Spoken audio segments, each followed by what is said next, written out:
What up, what up, what up, what up, what up? What's good, people? What is up? What is up? They went from the fourth level of hell and sent us down to the seventh level of hell.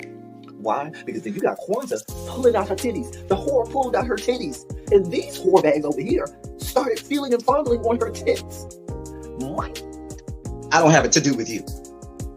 Girl, you can go over there, rant and rave. Girl, you can shake all your rainbow bright hair all you want, dear one. I'm not doing this.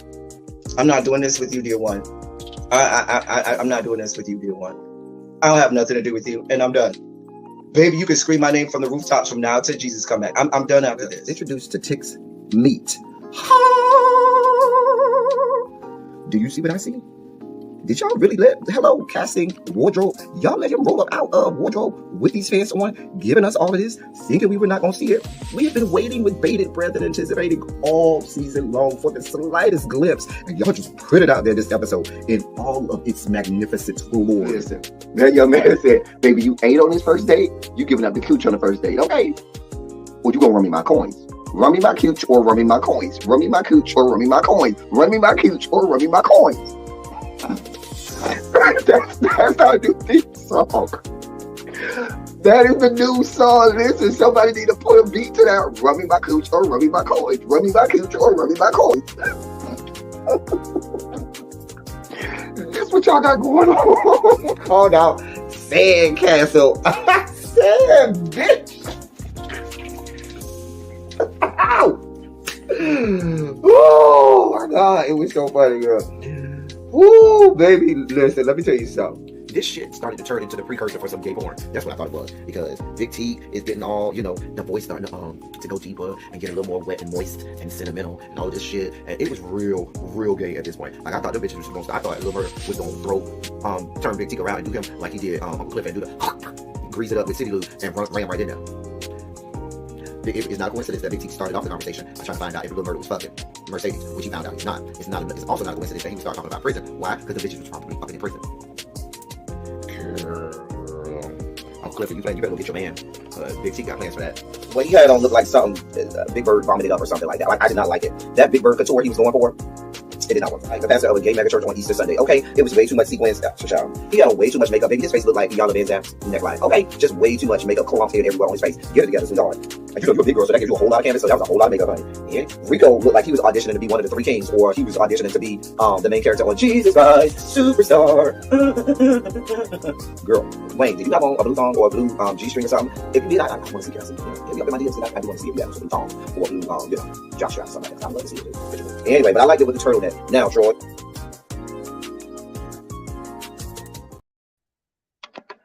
What is up, people? What is up? I am coming. Let me get my life in order. Make sure everything is everything. I know y'all be like, this stinking bitch be taking 5 years for some shit that he already got a damn near 4 or 5 minute intro, and then this bitch got the nerve to take an extra minute or two to get this damn shit together. Get your life in. I know that's what y'all be saying. I know y'all be cussing me out. I'm sorry. I'm gonna try to do better. I'm gonna try to do better. Do Jesus and do him well. Hey y'all. Hey. What's going on, y'all? Oh, see, gotta go again. Hold on, y'all. I done forgot my whole laptop. I need that for the dossier. Anyway, y'all. So, y'all, the dossier today was kind of packed. It almost had like a Silly Saturday level dossier. I had to stop putting stuff in the dossier today because I was just like, listen, it's only so much we could fit into the dossier before it's just way too packed. So I just stopped putting stories in the dossier today. What's going on, y'all? Shondo to y'all. Y'all get on up in here. Shondo to you and yours. Shout out to all of the hall monitors, all of my members, Tracy W., who's a member, My boo Tanya Boo. That's my member. Jeff, so Jeff, who's a hall monitor. I'm just glad you here today, Jeff. We'll be talking about your girl a little bit later, but y'all know Jeff has been in the state of, perpetual ecstasy for the last 24 plus hours since he went to the Renaissance Tour concert yesterday. Lemon Kush Pepper, Morgan. Hey y'all, Montrez.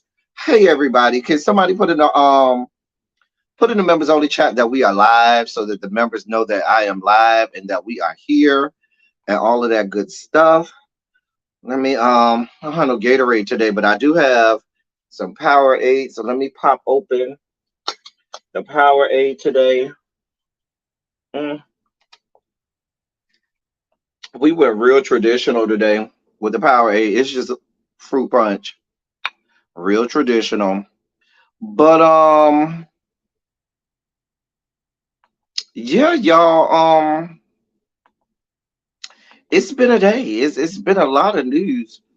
Um Today. It's been a lot of news today, and we want to make sure we stay at the forefront. Um, child, we want to stay at the forefront. We come to do what we do, give you the news, give you a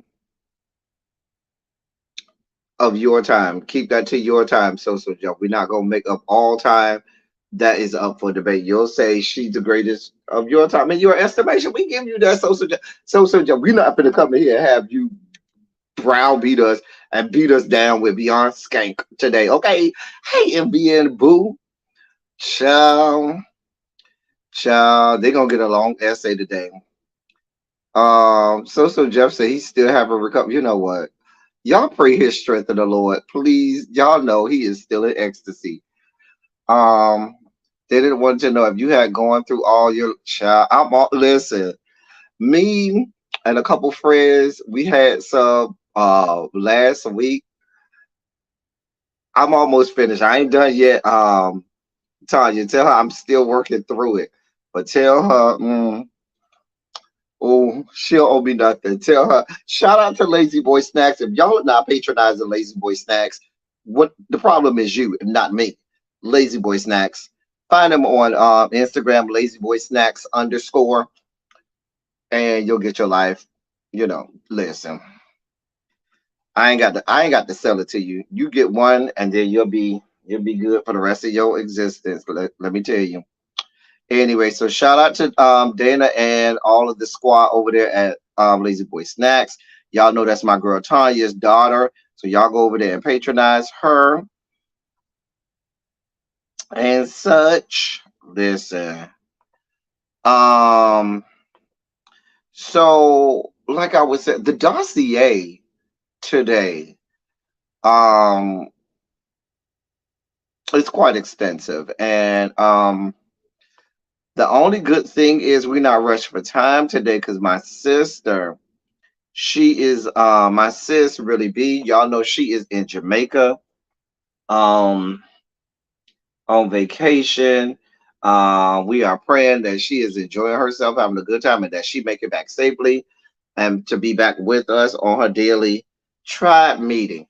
Hey Bobo, what's going on? What's going on, my love?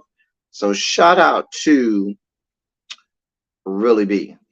Really BTV, my sis. So let's get into the dossier, y'all. Let's delve into this good dossier and see she has for us today. Somebody sent me a message, an email asking me. I don't know. I'm assuming it's one of my subscribers. If that's you, pop out the bushes. If not, put a comment in the chat. I mean, put a comment in the comment section if you're watching the replay. Let me know who you are. They sent me a email about the March of 100, so I gave them some information. But if that's you, pop out the bush and say hey, or if you want to send me a comment, put a comment under the video in the comment section, or even hit me up on Instagram. That way I know I can associate your YouTube name with the email that I got from you. But shout out to you. I got your email. Hope you got my response, and we'll go from there. Child, I got a trip planned to the Caribbean for my birthday, but it won't be to Jamaica. It'll be somewhere else. But child, I'm gonna have a good time while I'm there. That's not to January. Anyway, so let's get into this dossier as I keep saying. Um, where to go first? Where to go? We'll save our headlines. Y'all want to get the sugar spiky stories out the way? Hey Zap, what's going on, boo? That's Zap. Looking on Zap, you know how I am about a man in glasses, and you just roll up in here with these glasses on, like I'm not gonna feel some kind of way. Zap, don't do this to me. Don't do. And I'm over here flirting with Zap. I don't even know if Zap is a member of the Rainbow Coalition, and he might be. I'm sorry if you're not, but if you are, hey Zap. You know how I am about glasses. Y'all know what they do to me. Lady Majil, I did not get your message on Instagram so I can add you to the members only chat. Come on now, don't forget. Don't forget, you missing out. You could be in the members only chat. You already did your membership, but come on through. Shall let me stop flirting with Zap. Zap probably looking at me like, now this homo. I'm sorry, Zap, but if you are, ooh. Anyway, and y'all see them lips? Let me get off Zap. Hey, Zap, you looking all nice and handsome and foreign in that good avatar. Leave that up for a little bit. I'm gonna leave that up there for a little bit for the ladies to I'll go over. Ladies, y'all see him over there. You know, he probably, might need, might be looking for a girlfriend. So if you're looking for X or Y chromosome, see me. Just saying. Anyway, y'all go ahead. I'm gonna give y'all a few more moments to look at Zap. Now, I hope Zap. I hope you over there blushing too. I hope you over there blushing. Anyway, y'all, let's get into some things. Let's do the damn thing like we always do. So, what I was about to ask y'all was, yeah, let's do this, y'all. Let's get the sugar spike moments out the way first. Oh yeah, hall monitors.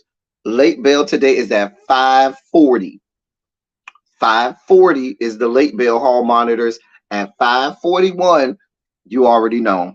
You already know. So hall monitors 5:40 Eastern Standard Time. I just got your message on Instagram, so I'll add you when I get off of here, Lady Majil. When I get off of here, I'll add you. Late bell today is at 5:40 hall monitors.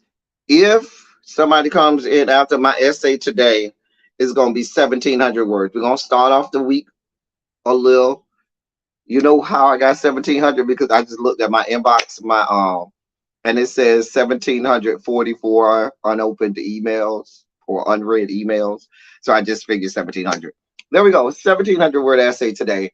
For our essay, for those people who roll up in my class late today, hall monitors, monitor the doors. Monitor the doors. Let's get down to it. Before we get to our sugar spike moment, first and foremost, let's give a hearty RIP, rest in peace, to the original gangster, the original baiter. Y'all see I was on OnlyFans a little bit earlier. Paul Rubens, aka Hey Ariel, aka Pee Wee Herman. Shout out to Pee Wee Herman. May he rest in peace. Who we found out that he passed away at the age of 70. Hey Phil, what's going on, Phil? What's good? Hey to everybody in the bushes too. All my bush watchers. I feel like I'll show y'all enough love. We love y'all even in the bushes because I'm a bush watcher on a lot of people's channel. The interesting thing about the bushes is you get bit by ants in the bushes, but that's okay. Anyway, but I used to watch Pee Wee Herman, Pee Wee's Playhouse back in the day. Believe it or not, a lot of people don't know people like what's my boy's name? Lawrence Fishburne used to be on Pee Wee's Playhouse. Remember, he was the little Genie inside the little box on Pee Wee's Playhouse. Shout out to Pee Wee Herman. Listen, Pee Wee Herman was the one of the before it was OnlyFans that these girls was out here getting arrested, jacking their meat and getting arrested for indecent exposure. Pee Wee Herman was the original gangster. Round here stroking it out in the middle of the adult cinema store. Listen, the man was just trying to get him one. Why was you in there bothering that man? I always ask, y'all know what the bookstore gives. Y'all know what is happening. These people are in the bookstore getting their rocks off, getting their whole goddamn life. They ain't bothering no goddamn body. Let the people jack off in peace. They ain't bothering nobody. They ain't a menace to society. They ain't got nothing to do with what's going on outside. They over there minding their own business, watching them some good porn and getting it off. No harm, no foul. They ain't in there out in the view in public. They in the confines of a dark, dreary, seedy, you know, small confined theater where they could watch their porn and get their life. Oh, wait. Lawrence Fishburne was the cowboy. I thought he was the genie. You might be right. He probably was cowboy. I know he was on there. You're probably right, D. He probably was the cowboy. It was so many characters on Pee Wee's Playhouse. It was just a whole bunch of stuff in all kinds of places on Pee Wee's Playhouse. And then you used to have to just start screaming when they did the word of the day or whatever. Pee Wee's Playhouse was really weird. And then he had the stupid little dance. Remember the Pee Wee Herman dance? I remember that dance. Child, it was the whole thing. He was a whole movement until they caught that young man doing what the man was trying to get one off. Yeah, it was Morgan. It was a good old freaky time, and they couldn't let that man get his rocks off. Let the man get his rocks off. Listen, everybody need to stroke one out or rub one in. You know, whatever you need to do. Let the people get what they need to get. Ain't bothering nobody. They went over there bothering that man. Had that man all over TV, arrested and stuff. Hey, Harold, what's going on, Harold? What's going on, boo? Yeah. Hey, D. He played the Slinky Dog in Toy Story. Oh, okay. But yes, Pee Wee Herman, may he rest in peace. You know, gave some good times to a lot of people. Gave some good times to himself too, apparently. All right, Zap, I'm gonna take your picture down. We were doing a good job, you know, enjoying the beauty that is Zap for you. So now we'll take you down. Zap, you know we love you around here. You know this is a safe space for all of us, okay?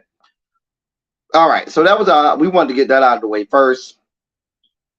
Also, in more news of deaths now, y'all correct me if I'm wrong. I saw a story earlier today saying that Iyanla Van Zant's youngest daughter, passed away.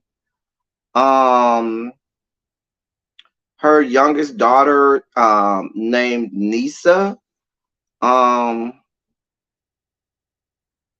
It said, it is with great sorrow that we announce the transition of Nisa Van Zant, the youngest daughter of our beloved Iyanla Van Zant. We are asking for your prayers. Please respect the privacy of her and her family at this time. Thank you.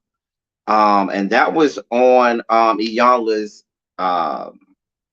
Instagram. So we're praying for her and her family that they may get comfort. Also, the family and friends of Paul Rubens, Pee Wee Herman, may both of them rest in peace as they transition and go on to places uncharted, to the house not made with hands, eternal in the heavens. Yeah, hey Tracy C. So we got both double mint twins here, so we good. Hall monitors, remember late bell is at 5:40 today. 5:40. My essay is 1,700 words today. But yeah, prayers out to Iyanla and her family and loved ones of Nisa Van Zant, as well as Paul Rubens, aka Pee Wee Herman, his family and loved ones. I always say family and loved ones because a lot of times people say, "Oh, condolences to the family and prayers to the family," not knowing that these people also had friends and loved ones as well that may not have been family. And in a lot of cases, many people you'll find they may have been closer to their loved ones than they were their respective families. I'm not saying that that's the case, but that's why I always try to make sure that when I'm giving thoughts, prayers, condolences, and so forth, that we always include not just a family but friends and loved ones in that as well, because for many people, friends and loved ones are sometimes even closer than the family. So shout out to them. Listen, we are praying for them. All right. Hey, Weezy F.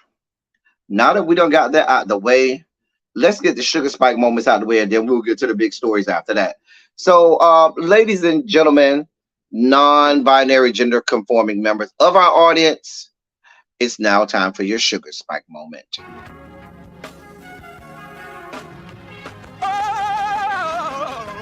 Oh, God. You see, this is the part that I like. Major sugar spike. So long, well, I want to fight. Daddy gave, he gave his only begotten son. Major sugar spike. And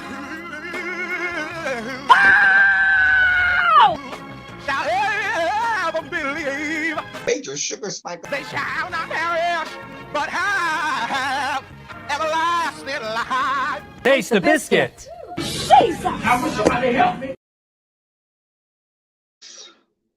Shout out to Larry Myers. May he also rest in peace. Sugar Spike segment soloist. Child. I saw, if you was in the members only chat, the members only chat, they have found and identified the girl from the intro that says I want to fight, I want to fight. Child, they done found and identified her. Baby, they done had a good time with her in the members only chat. Shout out to the members. All of my members in the members only chat. Can y'all put an orange shirt emoji in the chat? All my members put an orange shirt emoji or whatever members only emoji you want to put in there. All of my members, just put a members only emoji in there. Shout out to the members in the members only chat. So this first sugar spiky moment is right at the heart of the Rainbow Coalition. A 28-year-old young man by the name of Sibley O'Shea was fatally stabbed, y'all, after voguing at a gas station. And the police are now investigating this as a hate crime. Let me get you the details of this story. Hey, Ravine, let me get you the details of this story. And this is according to the New York Post, okay? Surveillance video, and this happened in New York, so you know, in New York. Surveillance video footage obtained by the Post captured the heated exchange between two groups that turned deadly around 11 p.m. Saturday at a mobile station on Coney Island Avenue, according to cops. The video shows four shirtless Black and Hispanic men gassing up their cars, two of them seen in their swim trunks, when another group standing outside the convenience stores starts jawing at them. The encounter grows increasingly tense as the two groups come face to face and exchange words for several minutes. The two sides briefly disperse, but are then seen confronting each other again, with a physical fight breaking out in the background. The footage shows the victim, who is identified as 28 years old, Sibley O'Shea, is seen standing behind a Black SUV, seemingly in shock after being stabbed. He disappears from the camera's view behind the vehicle as his pals and bystanders run to check on him, and the assailants begin to scatter. Law enforcement sources and the suspect, who is Muslim, told the victim and his friends he was offended by the scantily clad dancing. Cops responded to a 911 call at the gas station around 11:15 p.m. and found the victim bleeding on the sidewalk, the NYPD said. He was rushed to Maimonides Medical Center, but could not be saved. No arrests have been made. It is unclear what words were exchanged between the two sides. our prayers, and then it says our prayers go out to the family. Listen, there is a video. I am not going to play the video on here.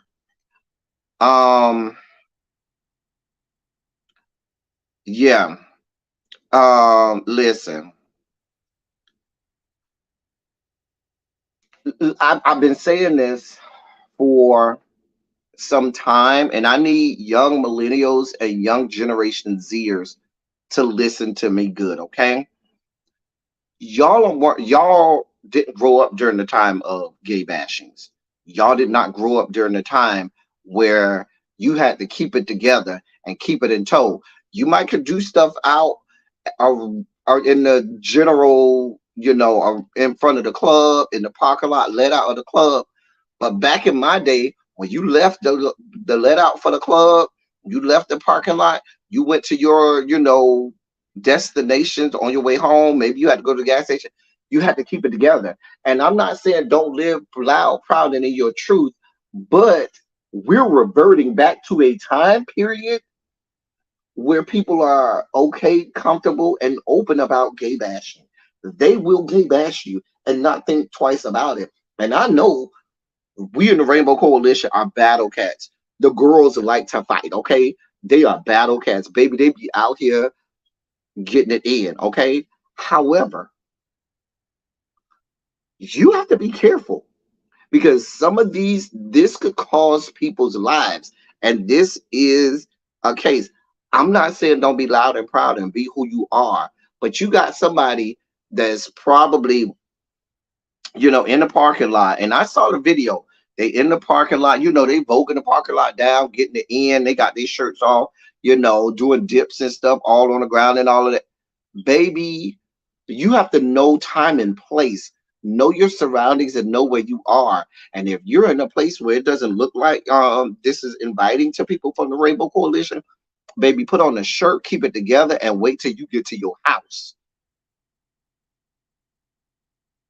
I'm just saying, because we don't need a whole barrage of what we used to have in the 80s and 90s and going back even before then, where it was just open season on the LGBTQ plus community. They were gay bashing, they were killing us, they were doing all types of things.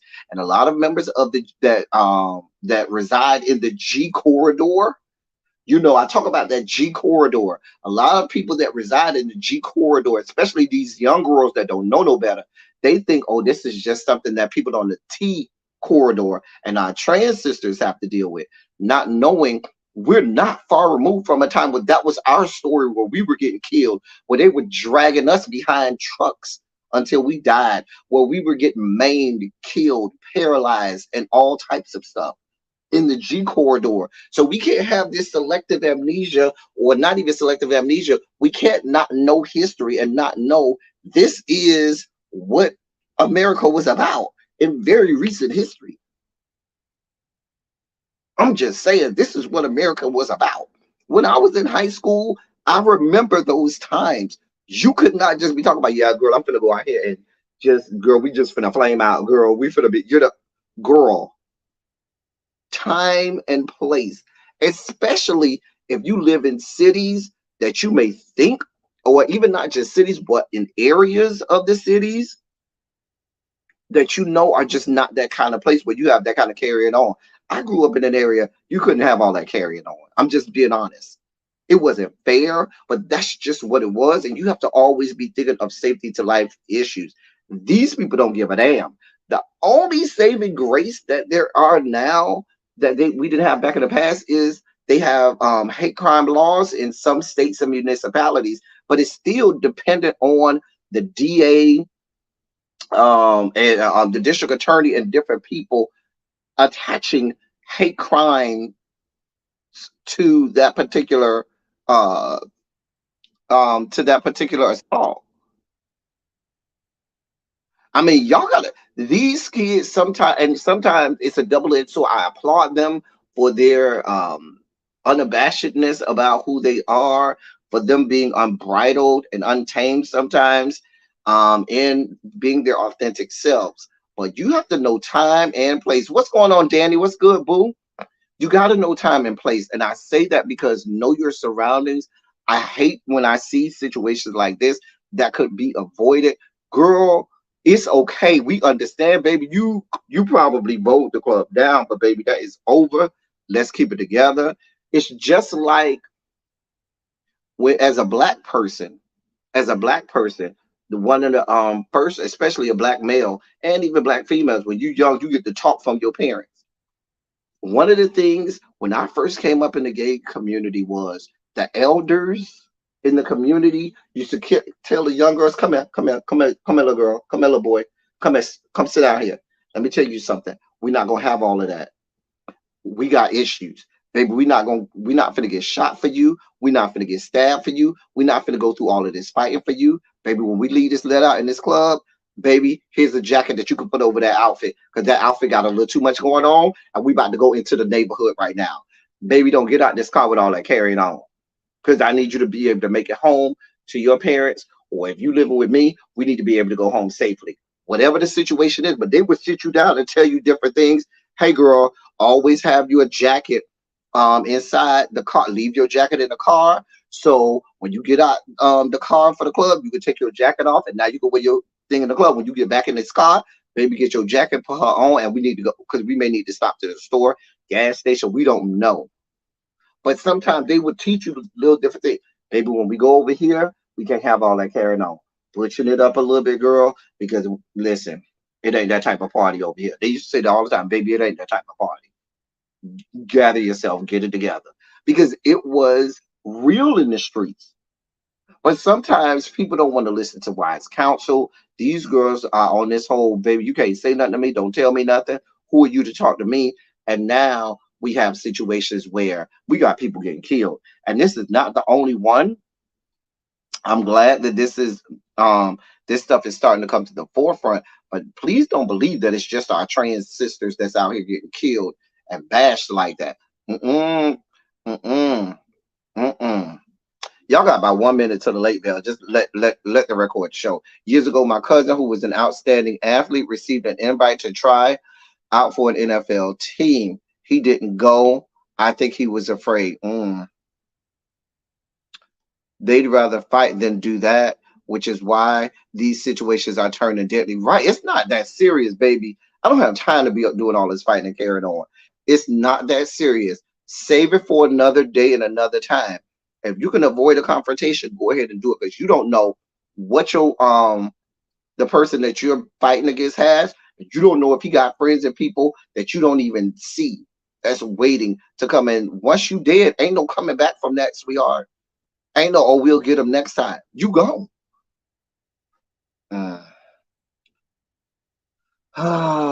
Matthew Shepard happened around the time you were in high school, right? Yeah, Matthew Shepard was mid to late, I think it was mid 90s. But I remember, I think I was in high school when that happened. I remember being in high school when that happened. Let me look. Matthew Shepard. Matthew Shepard was in 98. Was in 1998. So yeah. I mean, we gotta listen. These girls, y'all gotta learn, honey. Y'all gotta learn. It's not worth it, honey. It is not worth it. And that's how I feel about these Gen Z kids. Nothing, not everything is a fight. Right. Yeah, everything's not a fight. And some fights you can't come back from. The elders were looking out for your safety. They were. Hey, Jay Wash, what's good, boo? The elders were looking out for your for the younger your safety. The younger generation look at that as hating, but the elders grew up in a time where everybody was the right to protect themselves. Exactly, absolutely, absolutely. Hey, Jay Wash, what's good? Listen, the late bell has rang. I don't know if Jay Wash, but hall monitors monitored the doors. I don't know if Jay Wash. I don't know if you made it before the late bell, but go see the hall monitors, please. They'll they'll they'll take care of all your needs. Okay.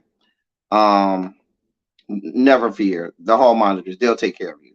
Never fear. They'll take care of all your needs. Okay. Hey, Jay Washington, boo. Oh, Jay made it. Okay, Jay, you all right? Tracy said you made it. She said you made it just in the nick of time. Hey, Yana, boo. Was Yana in here? Hall monitors, monitor the doors. Monitor the doors. Monitor the doors, hall monitors. The late bell has rang. Child, we'll need people flying up in there. Our thoughts and prayers and condolences certainly goes out to his family, his friends, his loved one, because I know they're reeling right now because that was a death that, just didn't have to happen. And to be the friend of someone who's, and they say in the video, and when you watch the video, you can kind of see he wasn't expecting to get stabbed like that. And for you to, and so, they go running over there, and it's just, it's so tragic and sad because if you're that person's friend and you literally are there watching your friend die, can't even imagine. Can't even imagine. Hey, I'll say my cousin Yana was in here already. Okay, Harold. Lord. Jesus.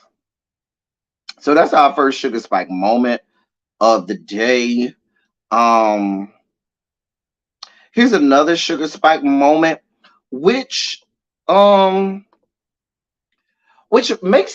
this brings up a very interesting issue, especially in this day and age of where people should use the bathroom. This is the story about a mom who has a son with autism, and they were thrown out of a New Jersey theater for using the ladies' restroom. Yana said, I was in here. Don't do me. Don't do me. I hear you, Yana, honey. Child, let me read this story for y'all. A New Jersey family is suing a movie theater chain after the mother and her son, who has autism, were thrown out. Their offense, the mother took her son into the women's restroom when he needed to go to the bathroom. Quote, all this time it was humiliating and scary for my son. End quote. Christine Gallinaro of Homedale, New Jersey said. It was supposed to be a fun trip to the movies for Gallinaro and her 15-year-old son, John. Gallinaro's husband wasn't with them, so when John, who is nonverbal, had to go to the bathroom, she took him in the ladies' room at Cinemark's Hazlitt 12. There was no family restroom. Gallinaro said no one in the ladies' room complained. She said many understood that her son was special needs and needed an adult to help him, but the theater manager let her and her son know she disapproved. Quote, I asked her if there was a problem. I explained that he was disabled, and she said a grown man should not be in this bathroom. End quote, Gallinaro said. Gallinaro said the manager called security and then the police to eject them from the movie theater. On the cell phone video, Gallinaro said it was clear that it was clear to her that the security and police were sympathetic to her plight. The Gallinaros filed a lawsuit last week against the movie theater chain. Quote, what happened that day was unlawful, wrong, and bizarre, end quote, said Austin Tobin, the Gallinaro family's lawyer. Ms. Gallinaro went on to say, quote, since this happened and has been made public, there has been an overwhelming response of support, particularly from mothers of disabled children, end quote. A few days after the June 16th incident, Gallinaro said the movie theater regional manager reached out to her to offer a refund, but the mother said the humiliation was too great. Pay them people. Hey, Quintessential. Hey, Jason.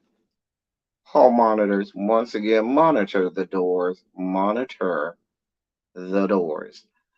They know I love it. Listen, they are hall monitors. That's why they looking at me. Listen, Jason and Quintessential looking at me like, we are hall monitors. Nobody's giving us an essay. We give our essays. I see y'all. Yeah. Y'all know the hall monitors. They be real serious. Like, we don't do essays. We are hall monitors. We do not do essays. Okay.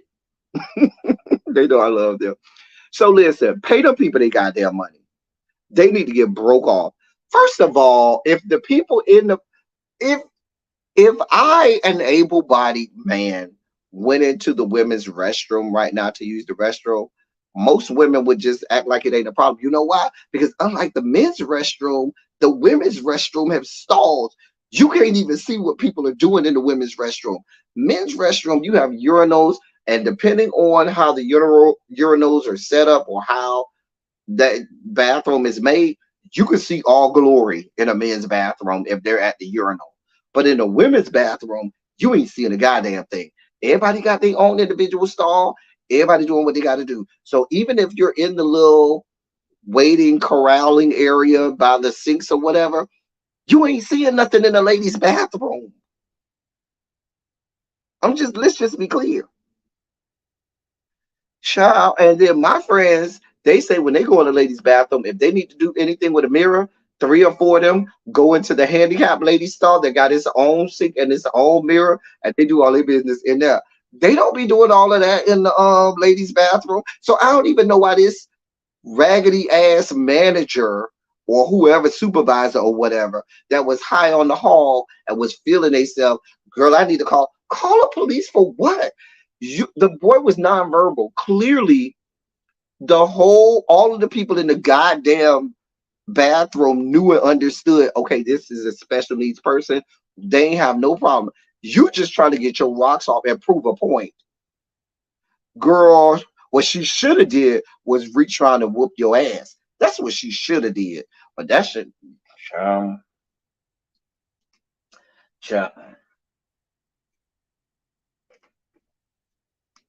She should have had a whole ass sugar spike on your ass and just wailed on you, because you calling not only security but police.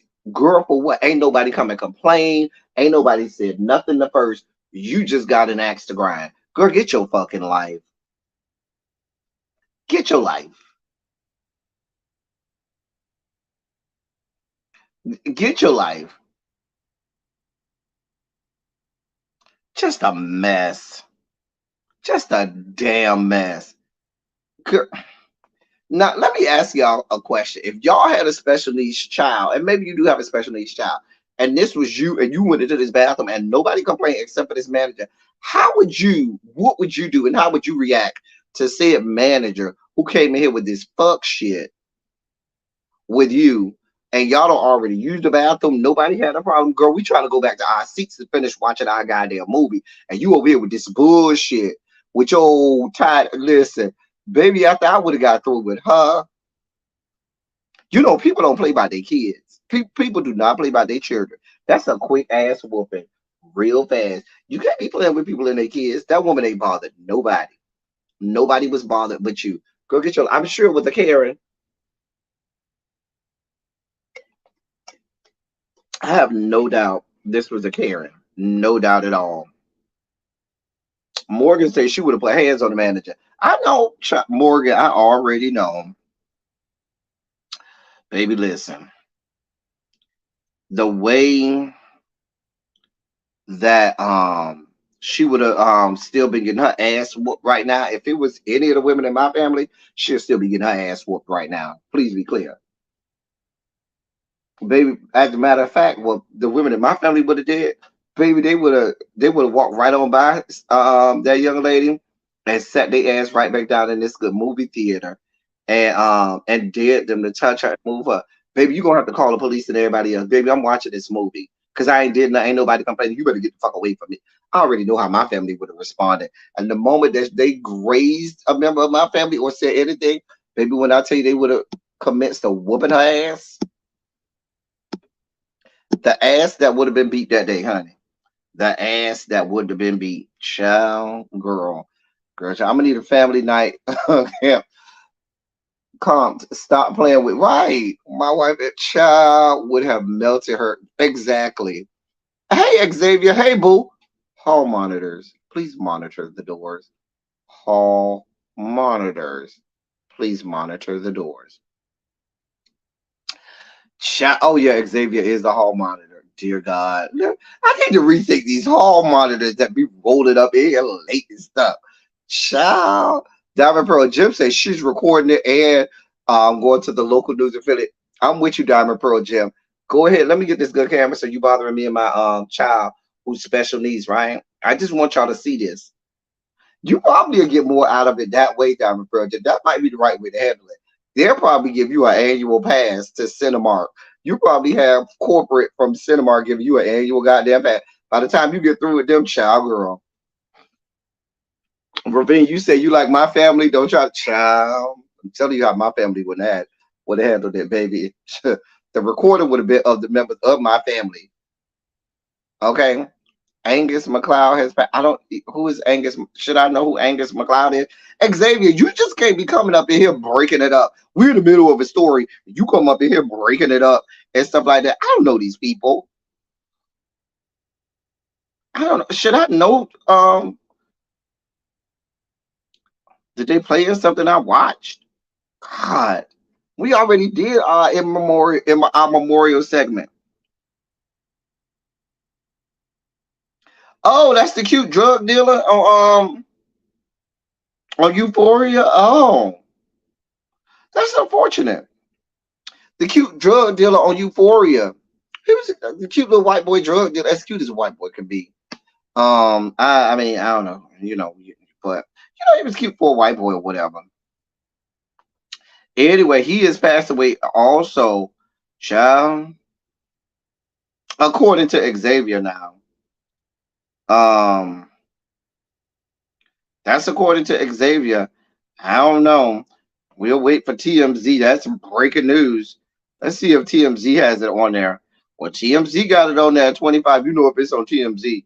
Child, we believe it, child. Child, once again, that's the third one of the day. They say things happen in threes. So prayers and condolences to his family and loved ones. I watch Euphoria. We had the whole Euphoria panel on Darren's channel. I don't know how he died, but they say he died at his family's home in Oakland. They here's the family statement. It is with the heaviest heart that we have to say goodbye to an incredible human being. As an artist, a friend, a brother, and a son, Angus was special to all of us in so many ways. End quote. He was 25. They go on to say last week he buried his father and intensely struggled with the loss. The only comfort we have is knowing Angus is now reunited with his dad, who was his best friend. Angus was open to it about his battle with mental health, and we hope that his passing can be a reminder to others that they are not alone and should not fight this on their own in silence. We hope the world remembers him for his humor, laughter, and love for everyone. We ask for privacy at this time as we are still processing the devastating loss. Now I'm telling you what that sounds like. Now, officially, this is what they said. The family isn't saying anything yet about the exact nature of his death. They seem to be suggesting it has something to do with his struggle to cope with his father's passing. They're not officially saying anything, but that sounds like something where he said it's time for me to check out. And he was having a mental episode and could not deal and said, okay, that's it. That's unfortunate. That's real sad. Listen, at the moment that you feel like you having issues, sometimes you got to get away, or sometimes you have to sit down in front of somebody that's going to be able to get you the help that you need. If you see that you have a family member or a loved one that is dealing with things and don't want to talk about it, sometimes, and I've done that with people, sometimes you have to take things out of their hands. That's why they have laws and things in place like the Baker Act and things like that, because sometimes people are harmed to themselves, and you have to get them in front of people who can help them so that they don't do irreparable harm and damage to themselves. Sometimes you can't leave it in the hands of those people. They tell you they okay, baby, I'm not gonna let you just give me that. I'm not taking that for an answer. And sometimes, and if the family is open and honest about saying that he was struggling since his father's death, somebody should have forcefully took him and said, we're not going to let you make this decision. You need to come on with us. We need to go sit down and talk with some people. That's unfortunate, especially if y'all know he has a history of struggling with mental health and mental illness. The young man is 25 years old. That's still quite young, and it's hard sometimes to grapple with mental health issues and concerns. Baby, you got to snatch them up sometime and say, come with me. I don't care. Come with me. This is not up to you.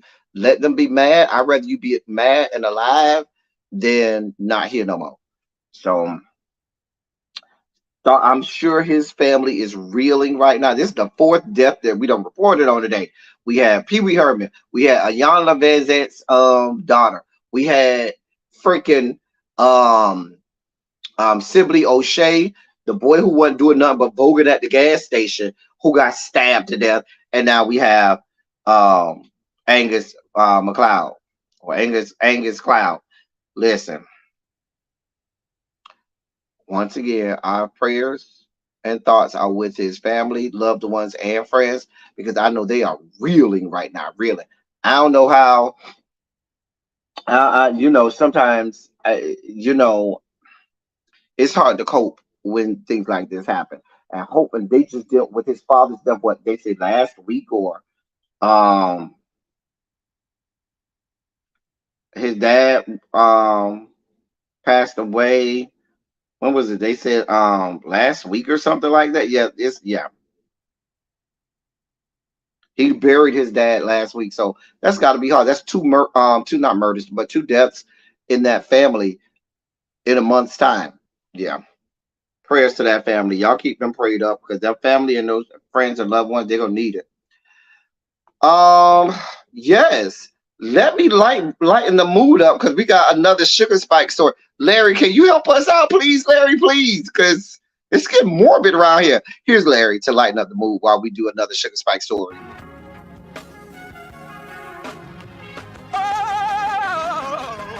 Oh, God. You see, this is the part that I like. Major sugar spike. So long, well, I want to fight. Daddy gave me, yeah, his only begotten son. Major sugar spike. And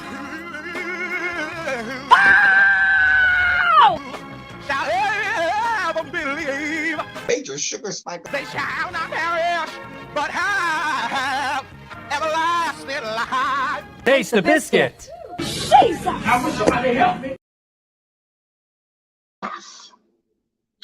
All right. So, and more sugar spiky news. So listen, y'all. I have been saying this and preaching this for the last 3 or 4 years now, and now I have empirical evidence, data, statistics, and analytics that back up what I'm saying. I saw this on thehill.com, and I said, I've been saying this for a long time. Whitney lied to us when she said, I believe the children are our future. The children ain't shit. Not all children, but a lot of these white children ain't shit. Okay? A lot of these white children ain't shit. So according to data and empirical evidence, they have found that high school boys are trending conservative. Child, a popular narrative suggests young people are liberal and getting more liberal. Thus, social media buzz when a chart surfaced in the spring that seemed to suggest 12th grade boys have become overwhelmingly conservative. As I'm sorry. The numbers say 12th grade boys are nearly twice as likely to identify as conservative versus liberal, according to a respected federal survey of American youth. In annual surveys over the last 3 years, roughly 1/4 of high school seniors self-identified as conservative or very conservative on the Monitoring the Future survey, a scholarly endeavor that dates back to the 1970s. Only 13% of boys identified as liberal or very liberal in those years. The figures represent a striking shift in the political views of boys. As recently as the late 2000s, liberal boys occasionally outnumbered conservatives. Back in the Carter era, both boys and girls leaned liberal. Nowadays, it is girls who are drifting to the left. The share of 12th grade girls who identified as liberal rose from 19% in 2012 to 30% in 2022. Only 12% of girls identified as conservative in last year's survey administered by the University of Michigan. Child. And it goes on and on and on. The women are drifting more left. The men, well, the girls are drifting more left. The boys are drifting more right. I told y'all when the neo Nazis, newest members of the Ku Klux Klan, those white men were down there in Charlottesville, Virginia, with tiki torches, talking about Jews will not replace us. They meant that. Those were college students, and I kept screaming when that happened. These are old ass white men that grew up during the Jim Crow time or civil rights era. These were young ass college students that were saying, "We're not here for none of this shit. We're not here for no parts of liberalism. We're not here for no parts of anything but white supremacy and white privilege. And if you ain't screaming that, we don't want no parts of it." And you see, look at all of these mass shootings that you have that's always intended to attack some minority, be they Muslim, be they black, be they Hispanic, be they LGBTQ. They're always attacking minorities. And 98% of the time, who is it? It's white, a young white man, which just proves the point that I've been making. When you look at a lot of these cases of racism in high schools and all this type of stuff, where you have teenagers that are attacking other teenagers, or the teenagers that are accosting teenagers with racial things and all of these atrocities going on around America, these are young ass white kids.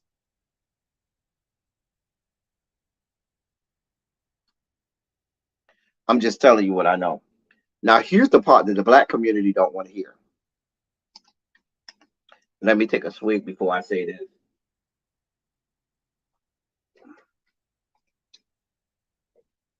That includes some the young black men as well, because there's a contingency of young black men as well that are a part of the red pill people, the manosphere, and all of these people that want no parts of women having equal rights, that want no parts of LGBTQ or anything like that, that want no parts of anything like that. So they are also ultra conservative.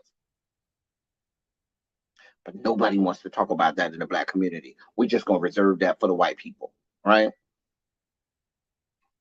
Black people have a history of being ultra conservative that they don't want to grapple with, or they don't want to tackle, I should say.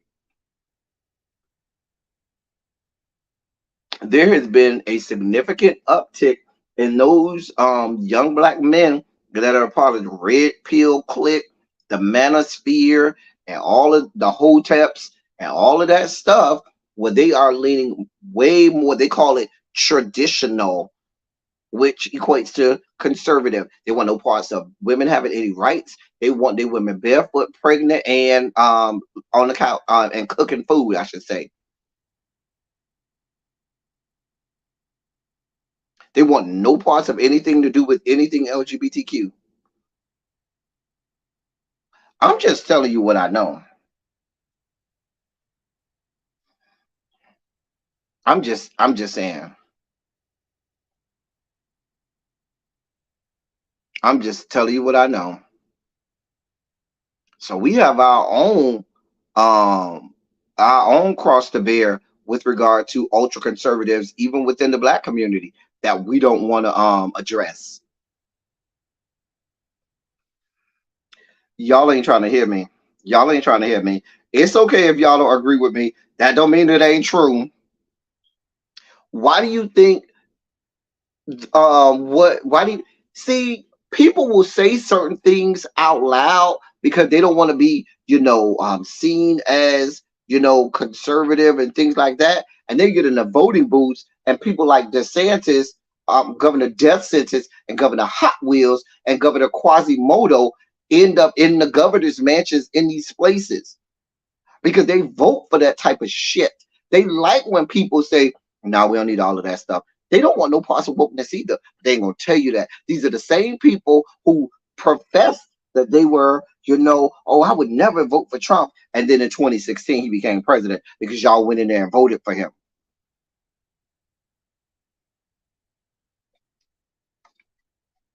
Or they'll lie and say, oh, no, I'm just not going to vote. I don't believe in voting. And under the cloak of darkness, they don't went down there to the voting booth and voted Republican or voted for an ultra white nationalist conservative because they align more so with their traditional or conservative ideology. I'm just telling you what I know.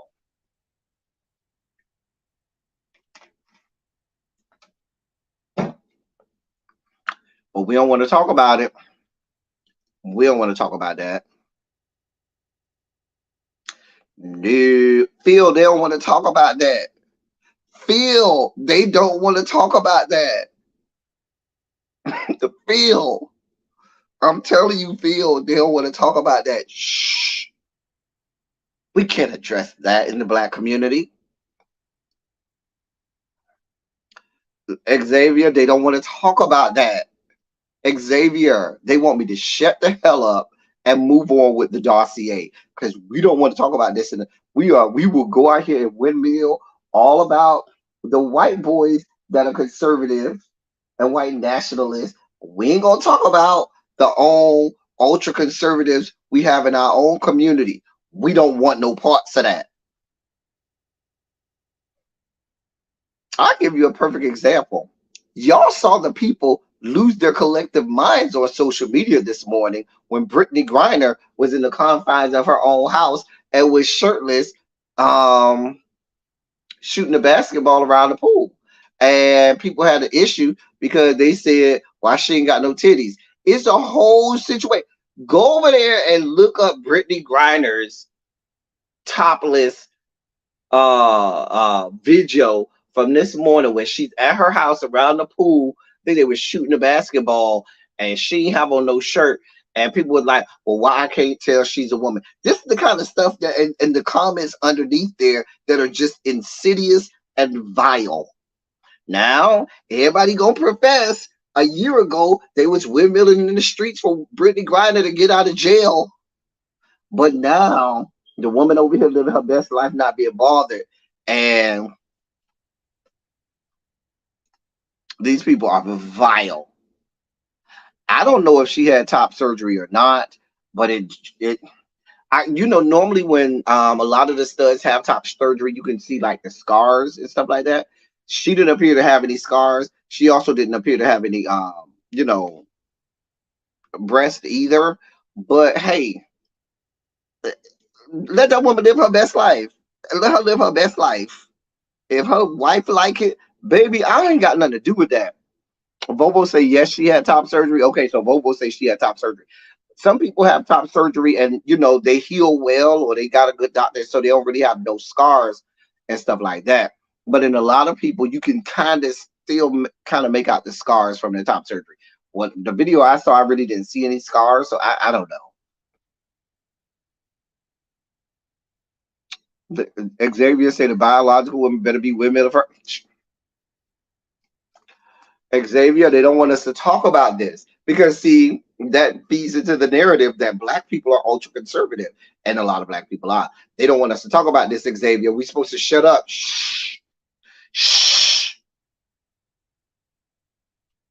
No, ain't no probably. Oh, you mean I don't understand what you mean when you say she probably used tape. The woman was naked. Well, she wasn't naked, but she had on no top at all. Like it was skin.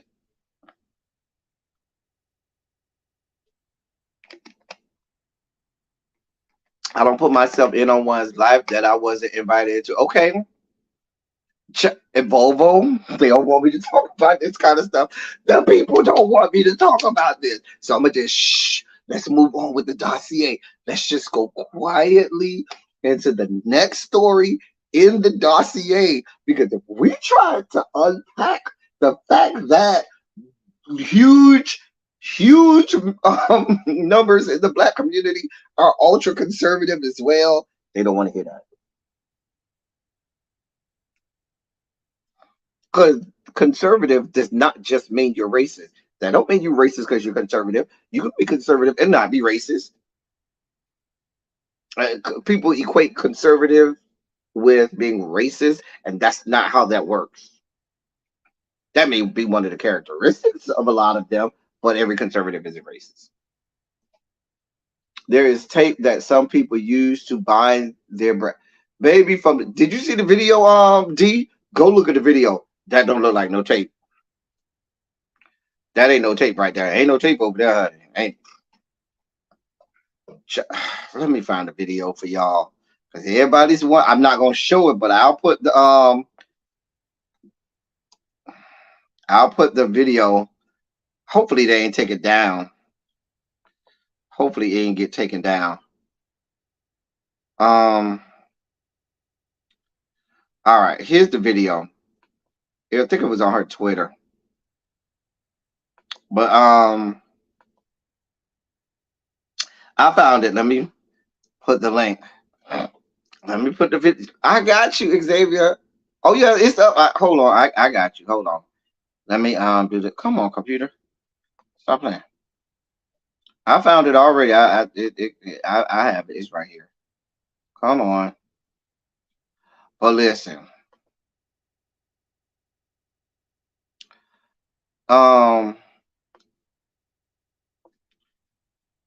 I think this is the link right here. Try that one. I hope that's the link.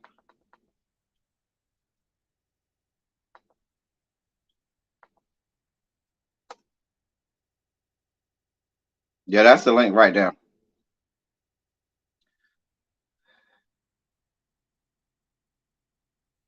That's the link right there. That ain't no tape. Baby, that ain't no tape. And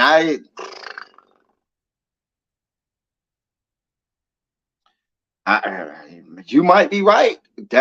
But I can't see no tape right there. Jay Washington, that's definitely not tape.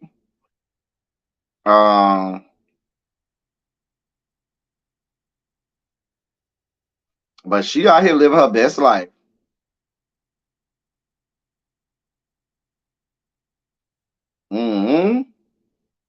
Baby, I don't know. I don't know. But the point that I'm making is, because I saw that early this morning, go to the comment section from the original video. That's not the original, because I don't know if it was her or somebody else, but the original video I saw was where most people were commenting. The comments are vile. Do you hear me? Fucking vile. And most of them was Black Twitter. And that comes off of the, whole situation we had last week with the Blessing Rose and all of that other stuff. It was just out of order and just vile. Okay? Chat. Girl, I'm just saying. Anyway, I just listen. I'm just going to be quiet about it. And we're going to keep it moving. But I'm just saying, we got to address all facets of this conversation. Not just one facet. This is a multifaceted conversation. I'm going to shut up about it. And we're going to keep it moving. Back on to the other story in the dossier. And then after this, we're done with our sugar spike moments. We get to our big topics of the day, okay? So, in the great state of Texas, governed by Governor Hot Wheels, we have a story where once again police are doing things they should not do. There's a video surfacing, and I will just give you the Cliff Notes version. This is in the city of Frisco, Texas. Okay, so a Black family was on their way to a basketball tournament. A mother, her husband, the son, and then I believe another friend or relative was in the car. Son is in 6th grade, and they were on their way to a basketball tournament for the two boys to go and play in a basketball tournament. Police pulled them over, guns cocked and loaded. Okay, guns cocked and loaded. Made them get out the car. They thought this was going to be a whole hashtag movement. The mom starts to cry and break down. They start hyperventilating. They make the dad get on the ground, get handcuffed. They handcuff her 6 year old boy. There's a whole video of it. Okay. Should I? All right, let's watch the video. I'm sorry. Because me describing it is not going to do it justice. I need to have you watch the video. Trigger warning, trigger warning. Of while I'm pulling the video up, just know I'm warning you now. There's a trigger warning on this video. Okay. Do not say that I did not warn you. There's a now nobody. I'm gonna cut to the shit. Nobody's gonna get. Nobody dies. Okay. So that's the good part. But trigger warning. All right. Let me share my screen. Let me share my screen.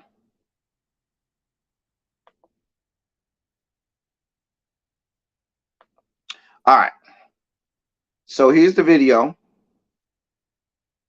Trigger warning. Trigger warning.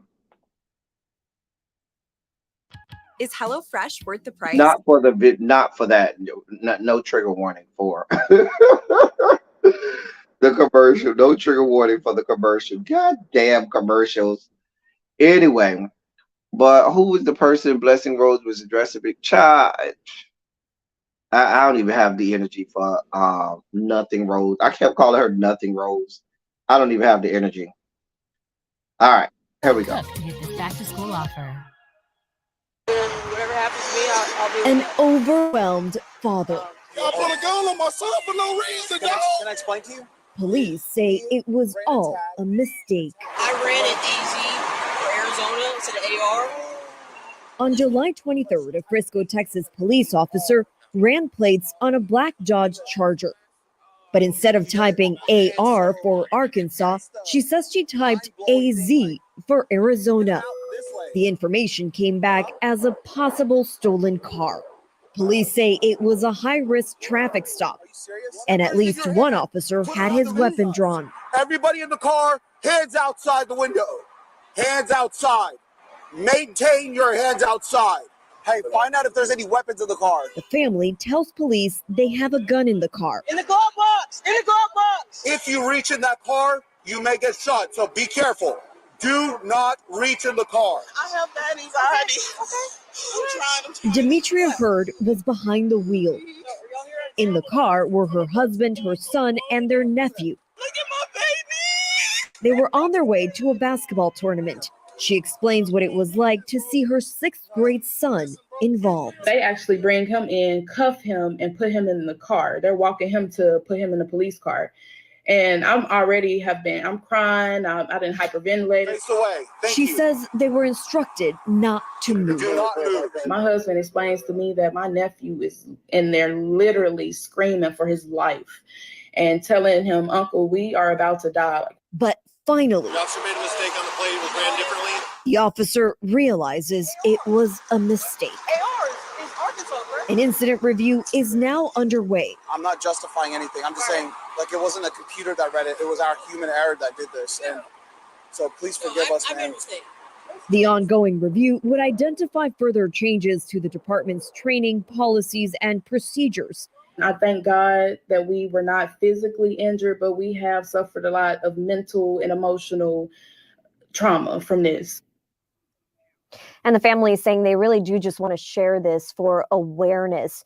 In his statement, the chief of police saying they don't hide from the mistakes. Instead, they learn from their mistakes, and saying he spoke to the family and understands, Paula, why they're so upset.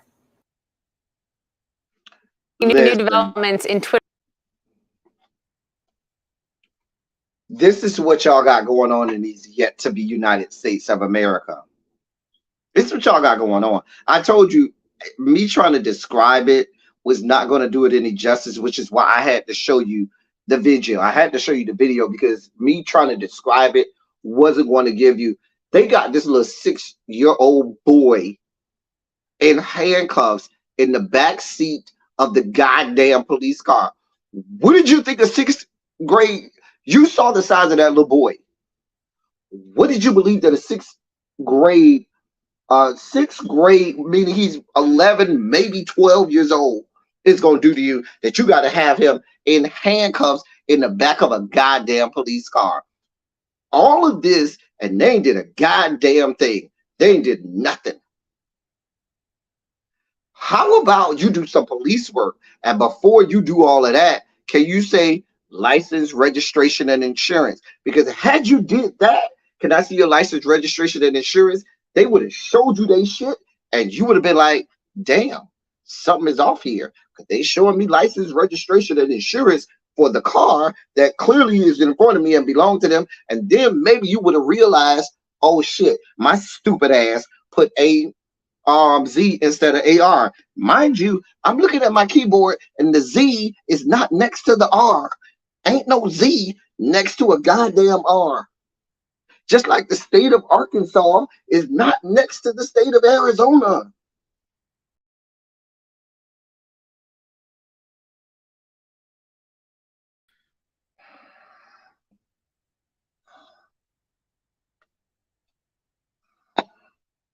They came out, like you said, Social Jeff, guns a-blazing.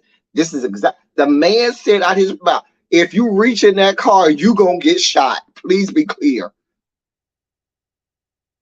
You heard him. You heard it. You saw it with your own eyes. The man said, do you have a weapon? Yes, we have a weapon in the glove compartment. If you reach for the weapon, you will get shot. This is what's going on. You got sixth graders there whose mom and dad are being told you about to die today. So when the little nephew go in the back of the car, he is beside himself, hysterical, screaming because he's like, oh my God, auntie or uncle is about to lose their goddamn life. I perhaps am about to lose my own goddamn life because they got me handcuffed in the back of this goddamn police car.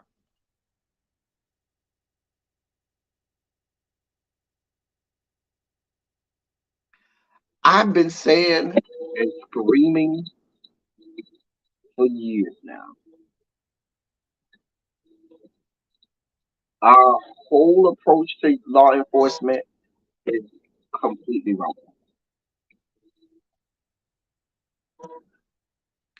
The way we think about law enforcement, the way we look at law enforcement, everything we know about law enforcement, we get the shit wrong.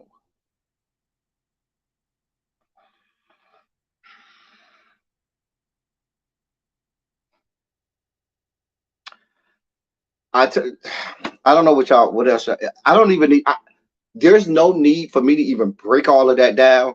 The video did all of it for us. The video did all of it for us. Imagine you being a parent of those two boys. And now you have to find a way to first wrap your hands around what the fuck just happened. But now you have a child who probably is forever changed and has PTSD perpetually at this point, probably, when dealing with the police.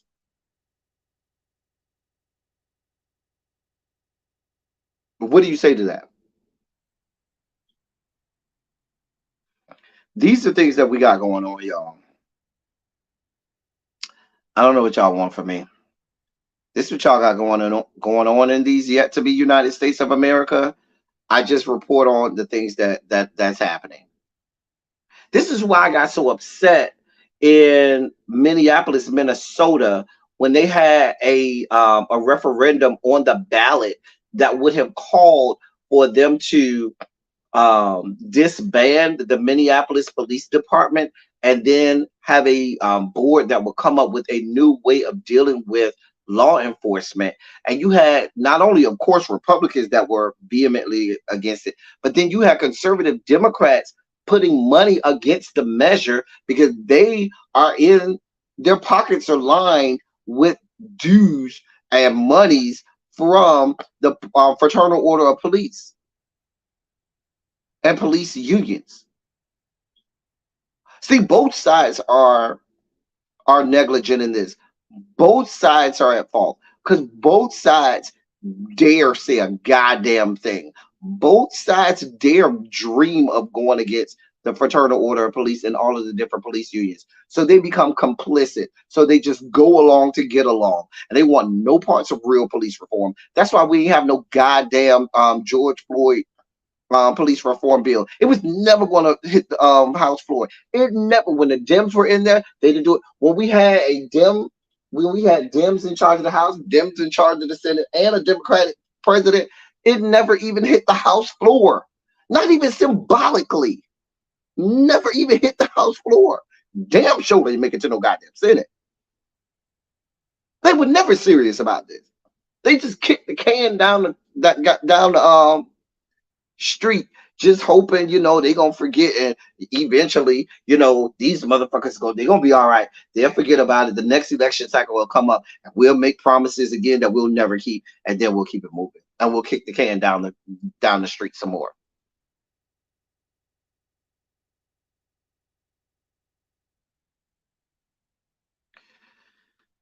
I hope they have a lawsuit. I hope they have a lawsuit. I hope they get all of the money that's owed to them. I hope they get all of the money that's owed to them. All of it.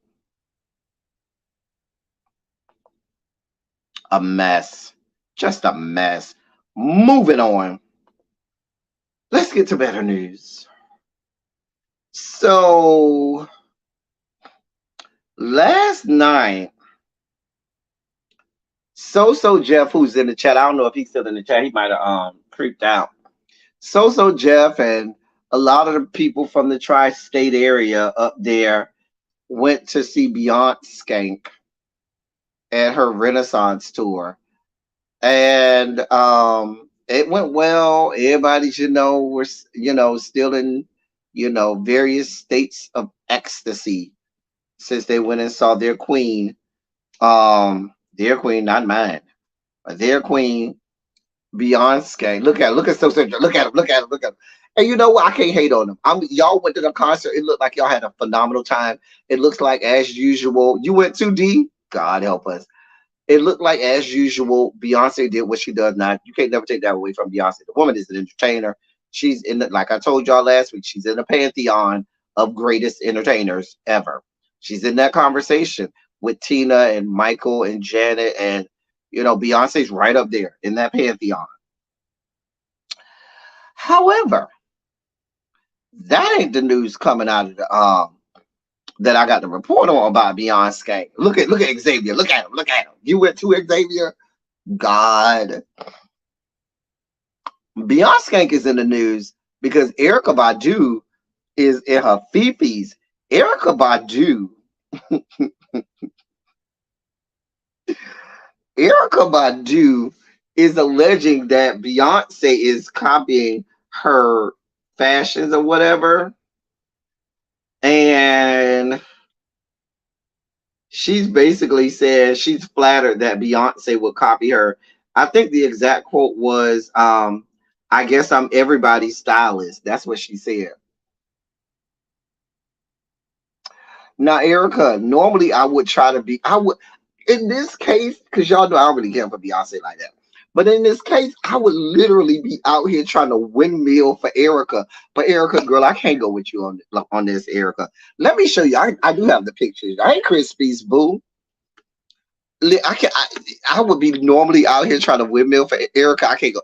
Okay, so this is Erykah, right? Where her signature hat, right? This is Beyonce and her hat. Like, Erykah, this is a reach. Here's the side by side. Like, Erykah, girl. Like, this is a reach, Erykah. Let that go, honey. Let it go. It's not. Here's another. Because Erykah wears these types of hats all the time. So here's another. Side by side. Baby shark. Do. This ain't it. Erykah, ain't nobody. It's not even the same. I mean, I guess because both of them are glossy or shiny with the mirror look or whatever, and got the large brim, But as a hat connoisseur myself, the top of the hat does make a big difference. And seeing as how the top of the hat for both of y'all is different. I mean, if I'm being honest, yours look like they cost a lot more money than Beyonce's hat. Beyonce's hat look real cheap at that. But I'm just saying, let it go. Erica, this ain't it, girl. Now listen, you know the Beehive don't need nothing to pop off Erica. Let's be clear. It don't take nothing for the Beehive to lose their goddamn minds. You ain't got nothing to fight.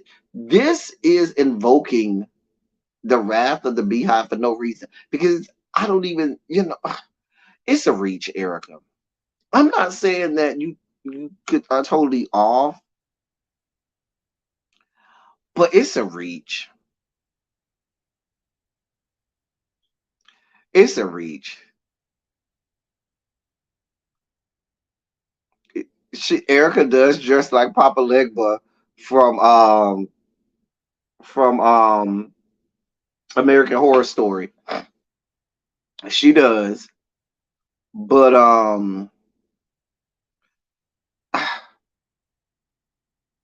both hats were made by Tom Brown. Okay, see what that's what I'm saying. Even though they were both made by Tom Brown, I still say, girl, girl, let it go. Erica, this ain't it, girl. This ain't the fight that you need to be having, Erica. Okay. Xavier, we're not going down this road, Xavier. Xavier and So Jeff, stand the fuck down. See what I'm saying, Erica? You're inviting these behind people to come in here with all of this foolishness that we're just not going to address, okay? God. Erica. This is not worth it, Erica.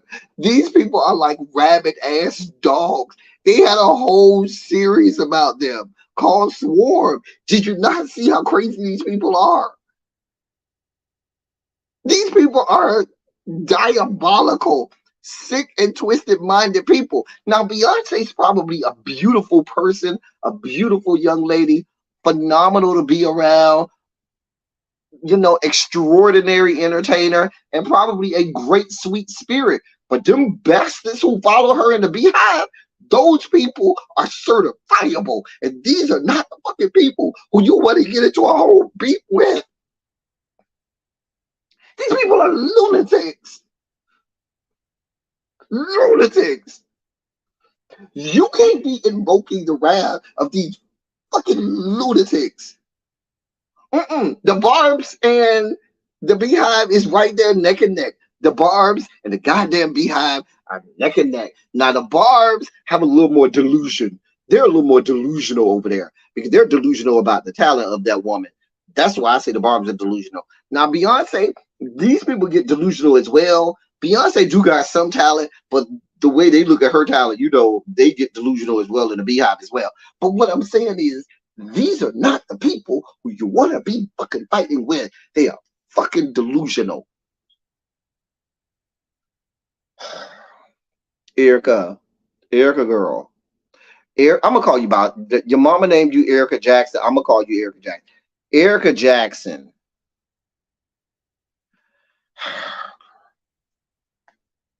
This ain't it, honey.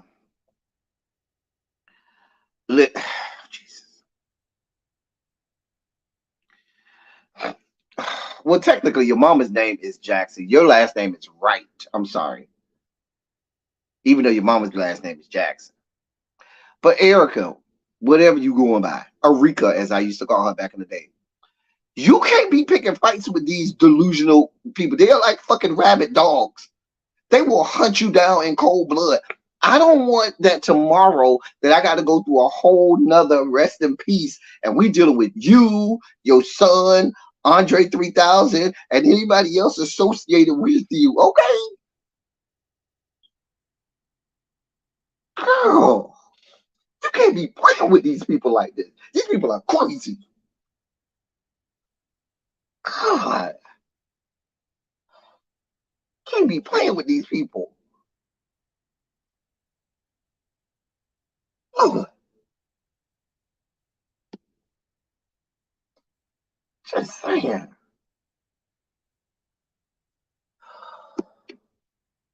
Oh, he is still fine. Baby, that son of theirs look just like his daddy, and the son fine too. I say, Jesus God, help us, Lord. Mm, mm, mm. But what's the son name? 7, 8, something like that. 6 or 7, I think it's something like that. Is the name of this child? Erica. Erica. Whatever the son name, 6, 7, 8, whatever his name is, child. He fine too, just like his daddy, honey. Ooh, child. He got to be in his mid-20s. He got to be, because I think that son was born. That son, she had that son like right around the first album time, and that was like 25 years ago. That's late 90s. So the son got to be at least about 24, 25. I think the son got to be about 25. I'm gonna say the son was born in like 98, but I think the son was born like right after the first album. And the first album came out, I want to say 97, no later than 96, no earlier than 96. You don't look at anything under 27. The young man got to be, I think he's probably about 25. Somebody look that up and let me know. I think he's probably like 25, which makes him grown. He fine now. He found like a daddy, honey. Ooh, chat. Ooh, chat. Care. He 25, 26. See, I knew he was probably somewhere around there, 25, 26. Well, which one is it? Is it 25 or 26? Anyway, girl. But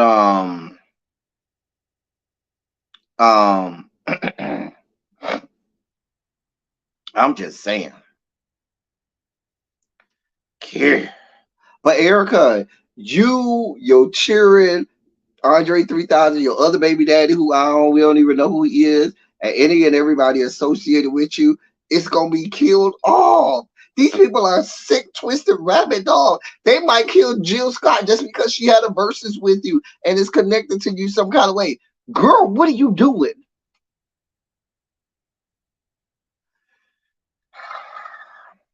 I just wanted to know, so y'all don't see it just like I don't see it. I'm just making sure, because I don't see this connection that she's trying to make with making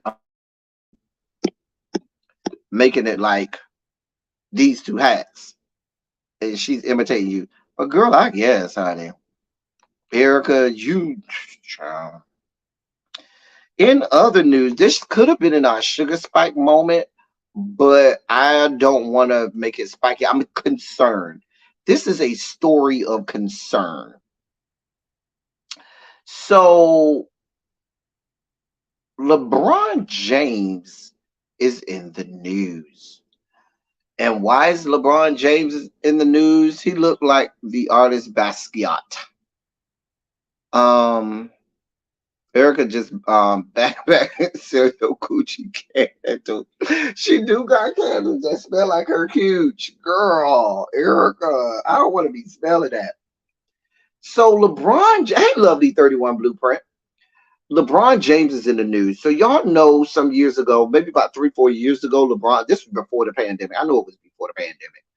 LeBron James opened that school, and we were all excited about the school. We were excited about the direction of the school, that he was, they didn't have to pay for it. And, it was, they brought in Black kids and other minority students there. And we were all great smelling the sauce and kumbaya. Well, the stats are out, and according to the stats, the students at his school have failed the Ohio State math exam 3 years straight. This is not good. Let me read this. NBA icon and hometown hero LeBron James gave back to Akron, Ohio community that raised him by backing the I Promise School, a public grade school for at-risk students. Unfortunately, the school's recent test scores were branded, quote, discouraging, end quote, after all 8th grade students failed the state's math exams for 3 consecutive years. This is according to Radar Online. Let me read that again.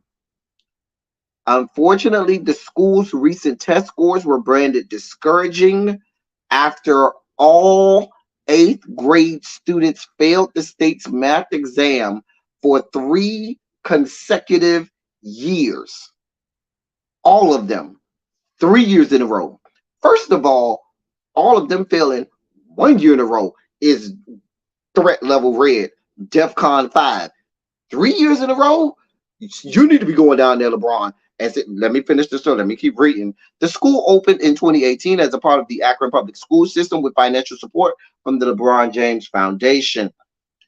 The school's website stated that its mission to serve first through eighth grade students who are already falling behind and in danger of falling through the cracks. According to the Akron Beacon Journal, the James-backed fall class of 8th grade students received failing test scores for the state's math exam for several years. While the report revealed data that showed improvement from some students over past scores, many students saw diminished scores over their time at I Promise. The report claimed that I Promise's Black and disabled students record. The report claimed that I Promise's Black and disabled students scored in the bottom 5% of Ohio test results. School board president Derek Hall said he was disappointed in test scores and referenced the resources poured into the LeBron James-backed schools. Quote, "For me as a board member, I just think about all the resources that we're providing. And I'm just disappointed. And I'm just disappointed that I don't think it doesn't appear like we're seeing the kind of change that we would expect to see," end quote. And that's according to Derek Hall, who's the school board president. Listen.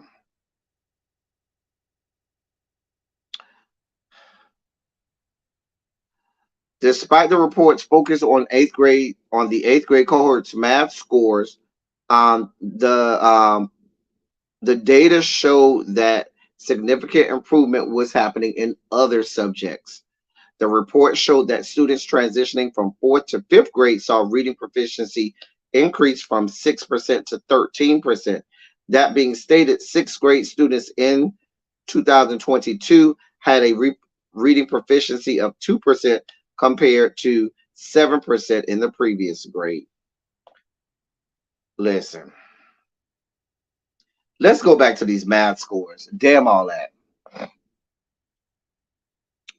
Now, a lot of this happens. LeBron James, let's call it to the carpet. The school is still a public school. It is receiving money from the LeBron James Foundation.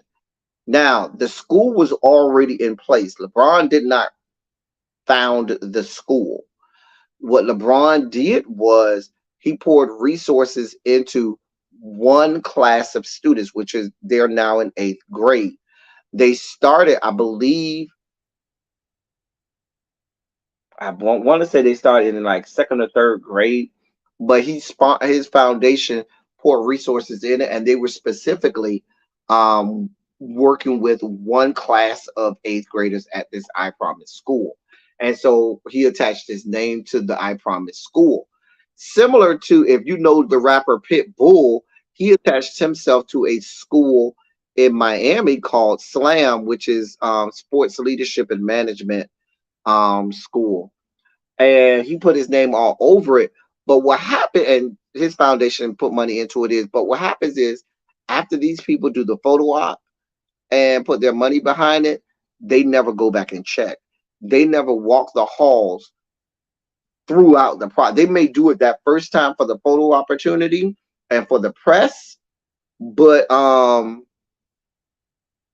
after that, they never go back around there to kick the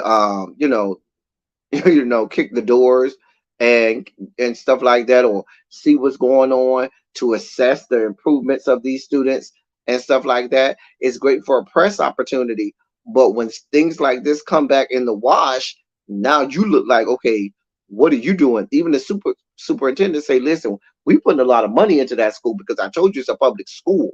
And it is, and because it's a public school, public funds are being placed into that school, especially for students that are not a part of that one class that LeBron James sponsored. And they also don't want it to look like a failure. So they put extra money into it because they don't want it to seem like they had this whole big press thing, and they don't want to look like they got mud on their face. But baby, this ain't good, LeBron. They look like them 8th grade students performing about as well as your current situation at the LA Lakers. Poorly.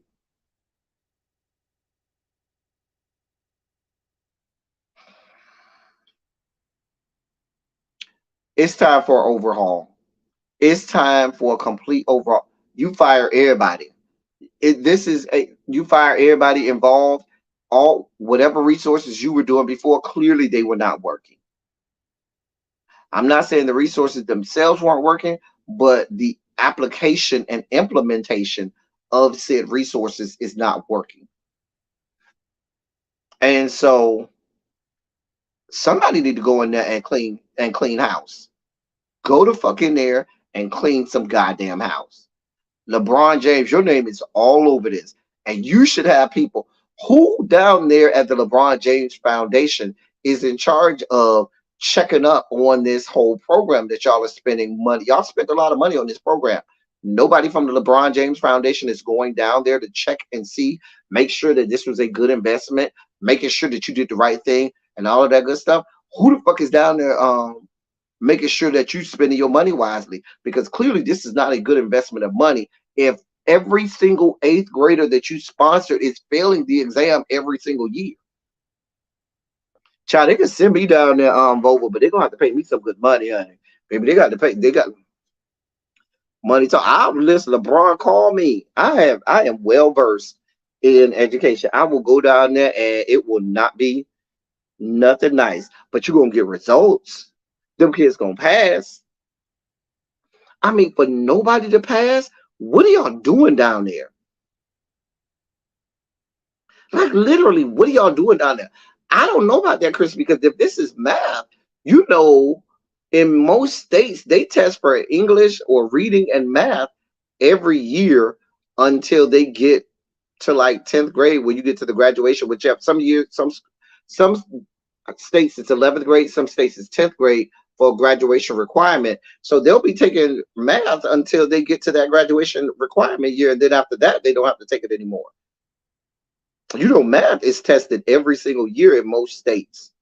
But the point that they failed all through middle school, 6th, 7th, and 8th grade. You failed all your middle school math. Not a single student. You don't have one outlier. Not one. Girl. Everybody gone. The whole administration down there to that school is gone.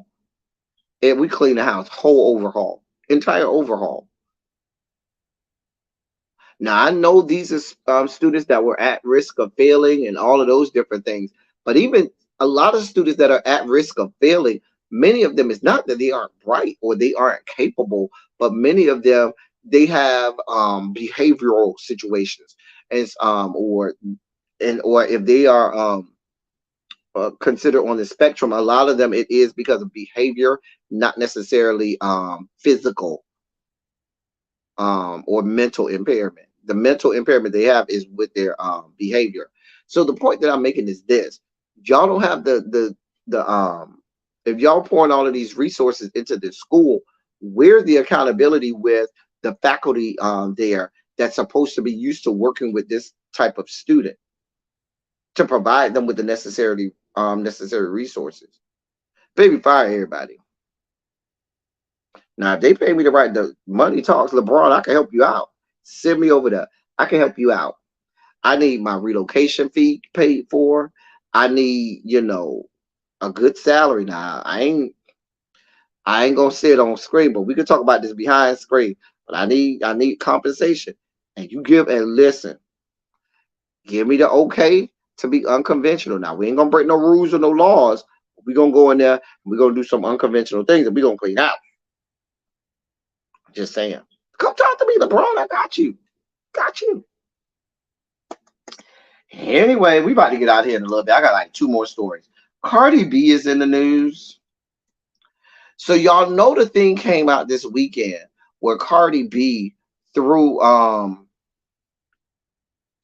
the microphone at the people in the audience, right? Because they say the lady threw water on her.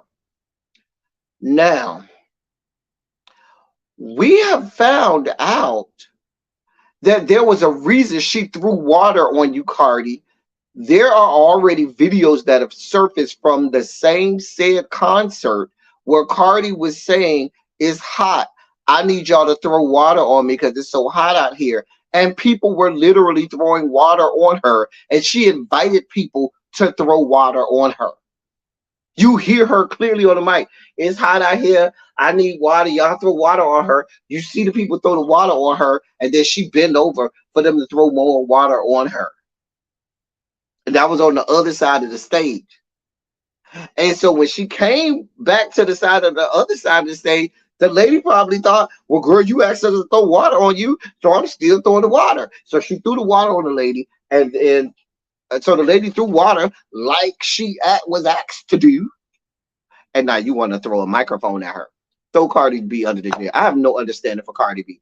Anybody that's an apologist for Cardi B says she should have thrown the mic at her, you are stupid. And I said it, get over it. You're stupid. She asked the crowd to throw water on her. You cannot put the toothpaste back in the tube.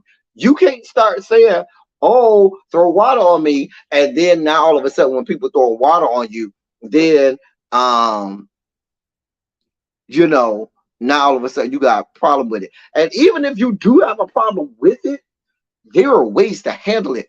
You don't throw microphones at people because you ain't a pitcher in the MLB. We don't know that you have, you know, the skill with which to make sure that you pinpoint the exact person that the water came from in this sea of people standing up, dancing, jumping up and down, flailing their hands. You just throwing a microphone. So odds are you're gonna probably hit someone that didn't throw it, and now you got a whole ass lawsuit. Take her ass to the cleaners, just like she wanted to take Tasha K to the cleaners and rake her through the coals, and she had every right to do that. She wasn't wrong. Whoever this person is that already went to the police and filed you know, a police report and now has a lawsuit, get her for sue her for 8 figures. I need 10 million. Right on 10 million. I ain't mad at it. 10. If it was me, hello, Cardi B, run me my coins. Run me my coins. Because they said that it ricocheted off one person and then hit another person, which is the point that I'm making. You can't go vigilante justice from the stage, Cardi B. That's why the fuck you have security. That's why you have police. That's why you have this the concert staff and stuff to handle shit like that. You can't be out here saying, oh, I'm gonna just throw the mic at what the fuck? What are you thinking about? But this is Cardi B we were talking about. I do not expect Cardi B to really have that level of, you know, brain capacity.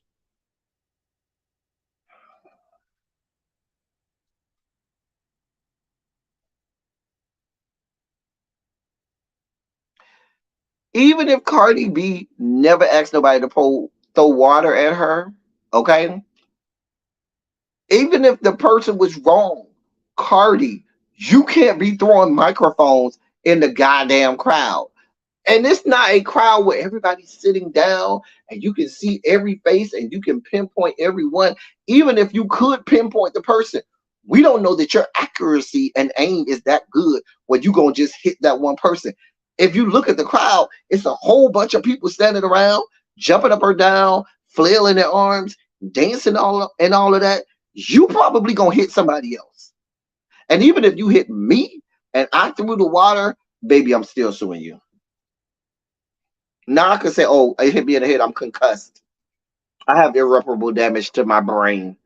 That water on you or whatever drink it was on you is not enough for you to cause that. I have irreparable damage to my brain. Sue them for everything they're worth. D says she asked her to do it after. That's even worse. See, Cardi's hurting her own case. Because then if you told people, I don't care if it was before or after. Now, from the information that I was told, it was beforehand. I wasn't there, so I don't know. Information I saw, they said it was beforehand. It don't matter if it's before or after. You're not helping your cause if right after that you tell other people to throw water on you and no microphones are being hurled at them. Honey, that's a case. That's a quote. You trying to get sued. You should know better about lawsuits, Cardi B. But like I said, this is Cardi B, who we do not expect to have that type of intellectual fortitude.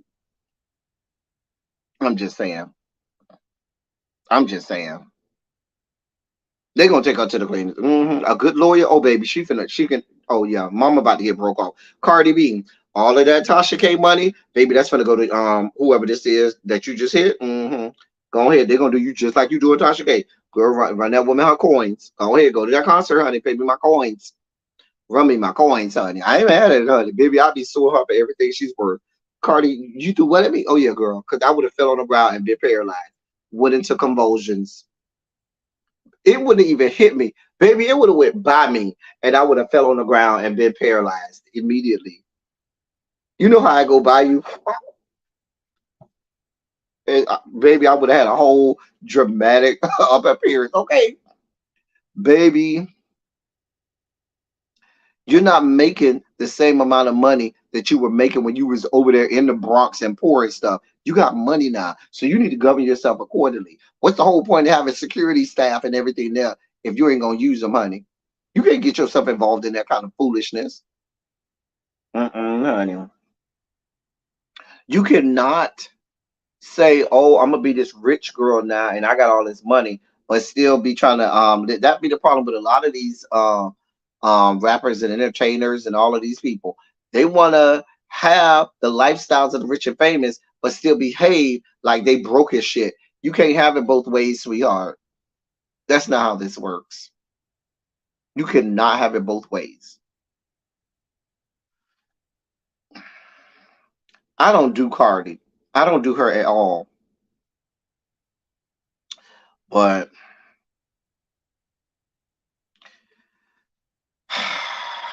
like I said, I don't do her. I hope the woman take her.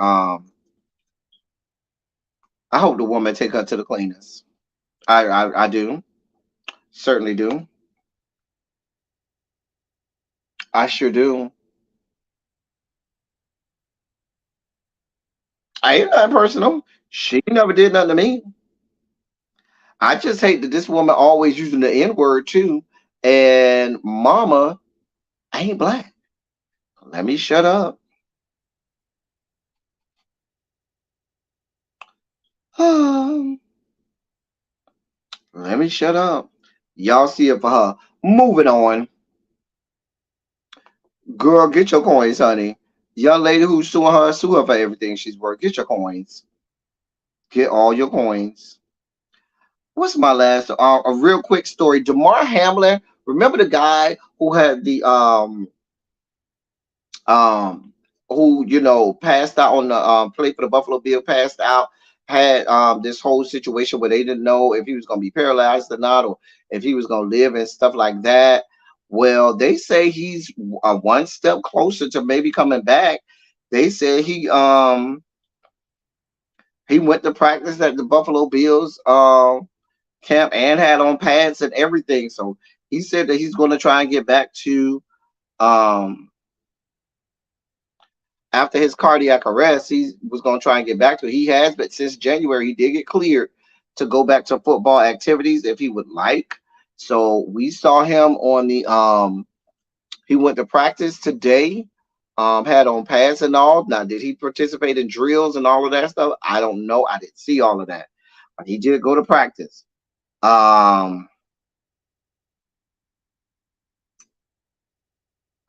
They did say, The Coach Hamlin said, not Coach Hamlin, dear God. Coach McDermott, that's the Bills coach. Yeah, Coach McDermott said that they expect him to be able to participate in full drills. Shout out to him. Good to see it. Be careful. That's all I got for you. Child D is still in these comments windmilling for Cardi. Let it go. Let it go.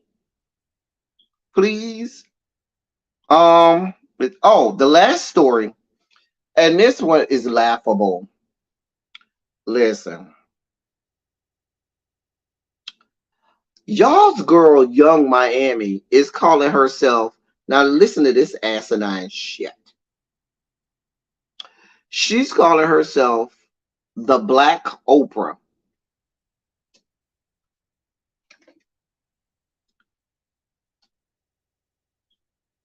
I'm going to just let that sit right there.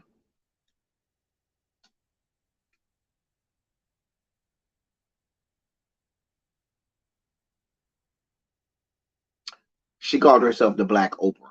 Say that again for y'all. Just let that sit right there.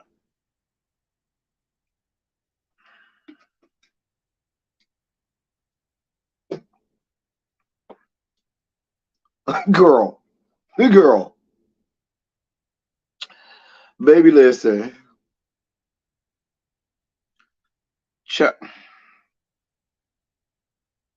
Y'all want to hear this mess? Hold on. Let me let y'all hear this mess. Because I feel like y'all need to hear this mess.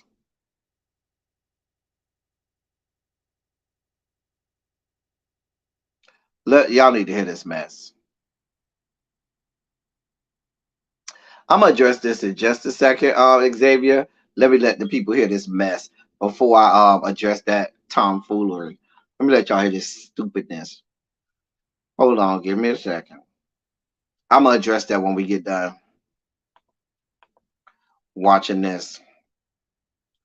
All right. Let's present. All right. Let's go here.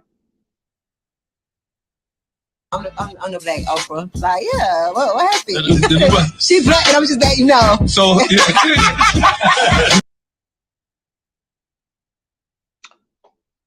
one more time. I'm the Black Oprah. Like, yeah, what happened? She black, and I'm just.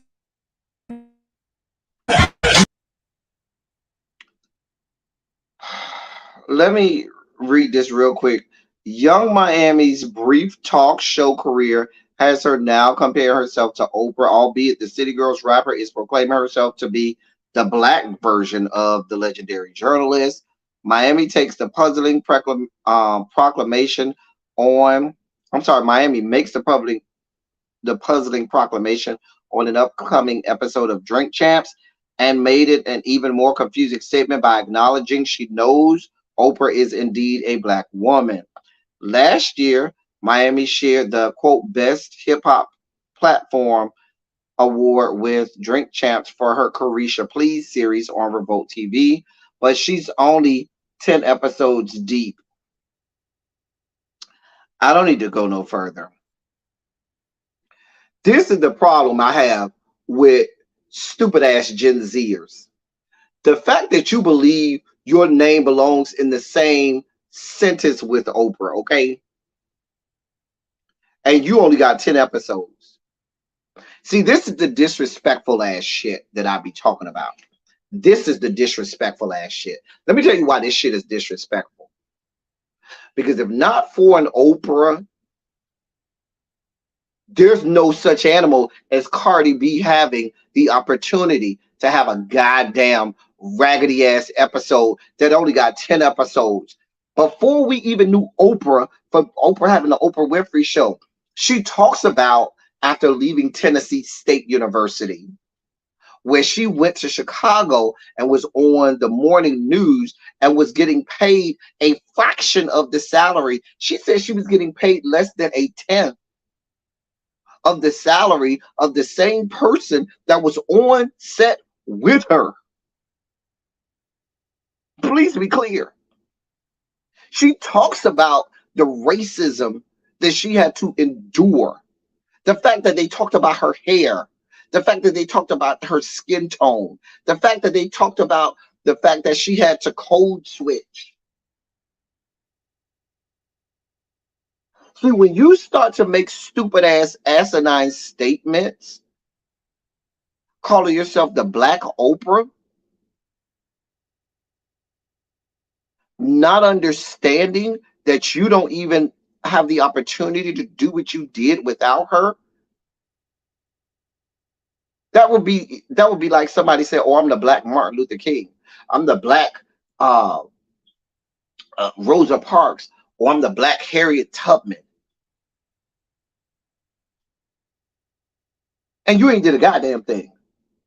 If anything, you're an embarrassment to these people who worked, who endured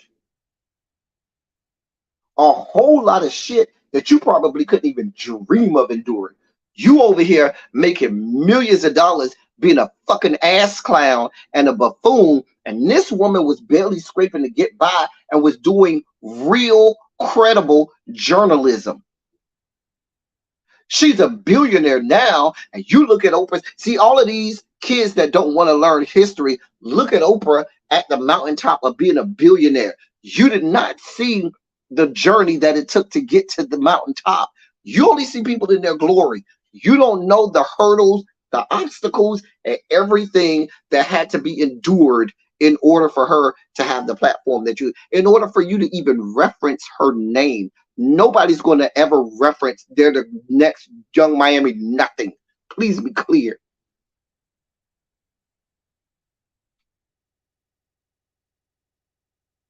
And this falls right into the hands of all of the shit that we see. See what this comment right here, and this is nothing against Xavier, but Xavier is expressing what a lot of his generation and a lot of these kids believe.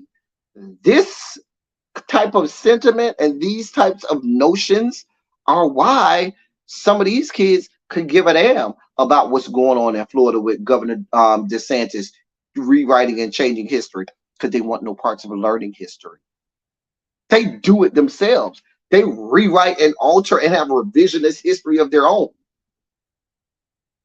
We don't need any help from Ron DeSantis and some of these other governors that are doing the same thing, because we have a generation of kids who are doing it themselves. They don't even want to know history. You try to even teach it to them or explain it to them, they go like this. They don't even want to fucking hear it.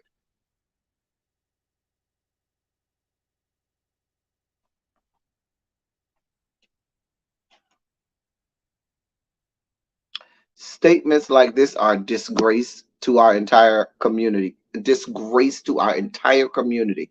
You saying that you are the Black Oprah is a disgrace to the entirety of the Black community. Period.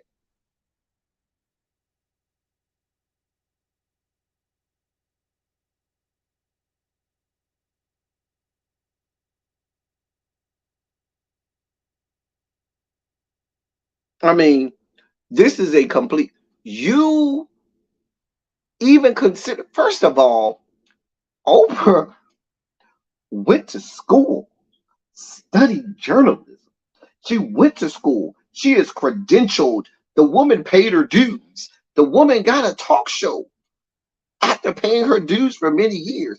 Oprah ain't a Johnny come lately. People only knew her when she got the nationally syndicated talk show. The woman paid her dues. You ain't did none of that, Young Miami. Your claim to fame is laying your... Shut up, L. Teddy. Shut up, L. Teddy. You better shut up. Because see, I don't want to, I don't want to do this to you and talk about your claim to fame. Shut up, L. Teddy. Shut up. You want to talk about your claim to fame is making songs about objectifying women even further than they're already being objectified, and putting women in situations and places that denigrate the entirety of the whole diaspora of black females all around America. Your claim to fame is laying up with somebody who everybody in the world knows is gay and is using you as a beard. Your claim to fame now wants to be saying you're the black Oprah because the man who's using you as a beard to bust you up and down open after he done got himself bust down, gave you 10 episodes on his raggedy little network, and now you want to put yourself in the same stratosphere, airspace as Oprah Winfrey? Get the fuck out of here. But see, she's the sentiments of a lot of her generation.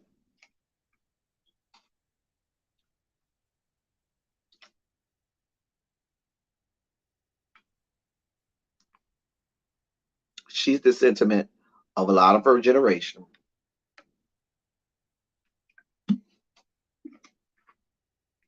Denigrate icons and people. She denigrating an Oprah is to lessen Oprah Winfrey, is to lessen someone who we're never going to have another Oprah Winfrey.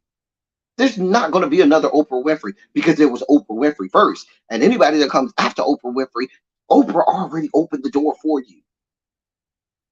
So for you to diminish and or denigrate or even put yourself in the same sentence with them,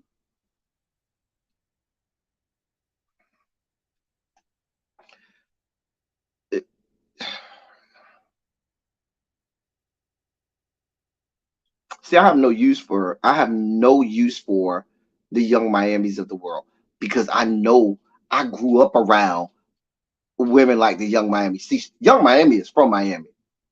She calls herself, they call themselves the city girls because they are city girls. That's what we call girls from the city like that. They city girls. They from the city. The city, and in Miami, the city is Liberty City. So and I grew up in Liberty City. You're a city girl or a city boy.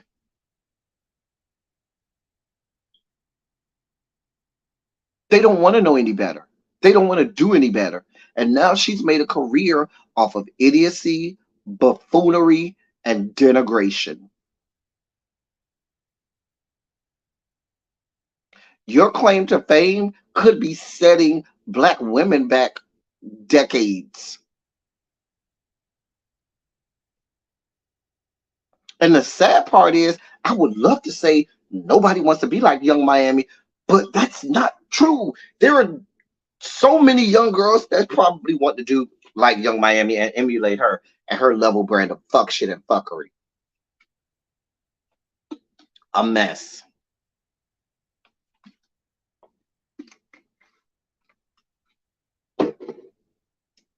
I don't have the energy. I'm trying. I keep taking a swig of my juice. I keep taking a breath because I feel myself spiking the hell out, and I will probably just start dog walking this little girl. And I don't have that type of energy. We're not gonna go down this road, El Teddy. We're not gonna go down the road less traveled. Nope, we're not gonna do that. Because I would dog walk her. I would dog walk her. I would literally listen. I would disembowel her.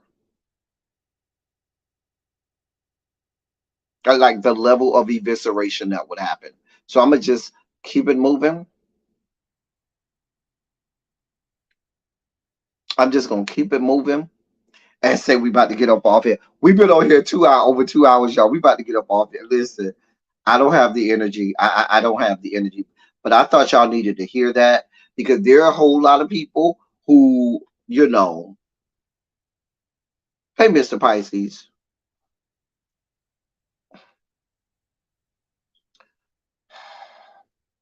I don't even want Oprah to respond.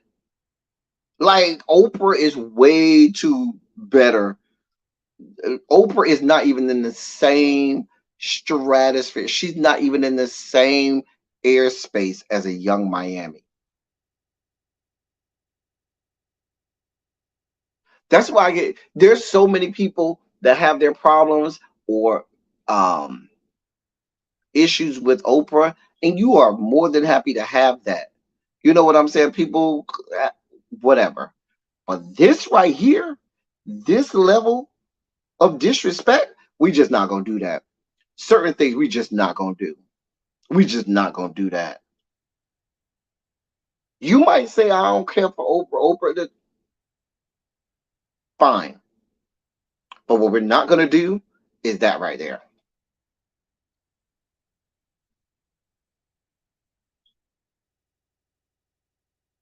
Well, Oprah's too classy for that. Oprah is Oprah. Oprah would never debase herself to even speak the name Young Miami.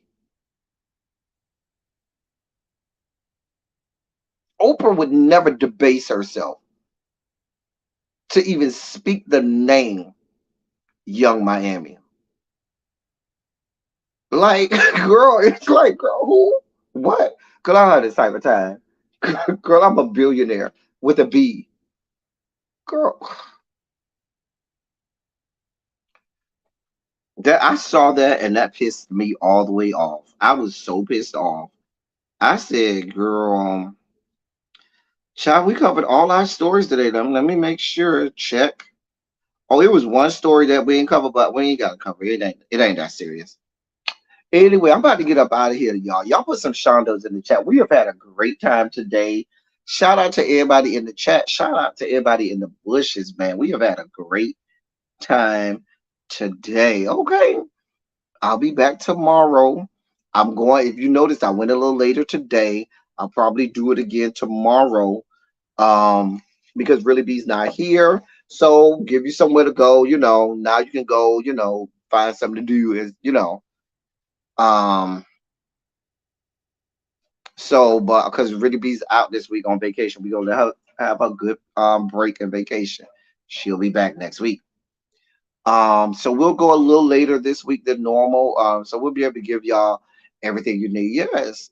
If y'all have some things that come across y'all desk that y'all like me to address, you are more than welcome to bring them to my attention. You can email them to me. All my information is up here. If you'd like to donate to the platform, you can do that as well. If you enjoyed today, please feel free to donate to the platform so we can keep the lights on over here. Please don't be afraid. Shout out to MVN. I did get your Cash App, MVN and Tracy. I got both of y'all's Cash Apps after Silly Saturday.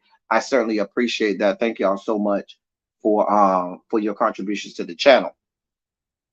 Go ahead and put some shondos in the chat. We about to get out of here. As I always say, I love y'all.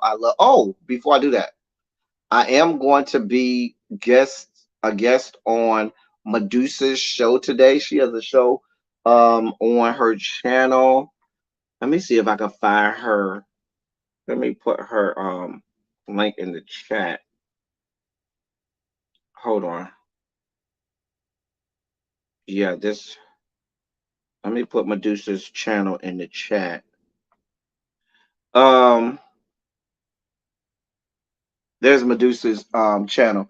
I'll be on her show tonight at 8. She invited me to come on tonight. So I'll be on her show tonight at 8. I don't even know what we're gonna be talking about, y'all. So that makes it even more fun. So if you're not doing anything, come see me at 8 o'clock on Medusa's show. We'll do all of the things, have a good time, and so forth. But as I was saying, I love y'all. I love on y'all. Thank you all for being vocal, present, and active. Thank you for doing what you do. Thank you for any and all contributions that you make to the channel. They're much obliged. They're much appreciated. Shout out to everybody who came around here, had a good time. Shout out to Zap for you. Zap was a good sport today. Zap said, "Now, El Teddy, you can't be over here looking at my beautiful body and my beautiful skin like this and ogling over my body." So I left it up there for the ladies, but shout out to Zap. Hopefully you had a good time. Shout out to the hall monitors that were doing their job. Shout out to all of my members. Y'all know we're going to go around to the members only chat and clown like we always do. So shout out to the members. Lady Majil, I'll make sure I add you to the members only chat today when I get off of here, because I know you are one of our new members that I got to add you. That's all I got for y'all. Listen, hit the like button, subscribe, all of that good stuff. We'll be back tomorrow. Until next time, that's all I got for y'all. Thank y'all for coming. Y'all drive safely. I'm out.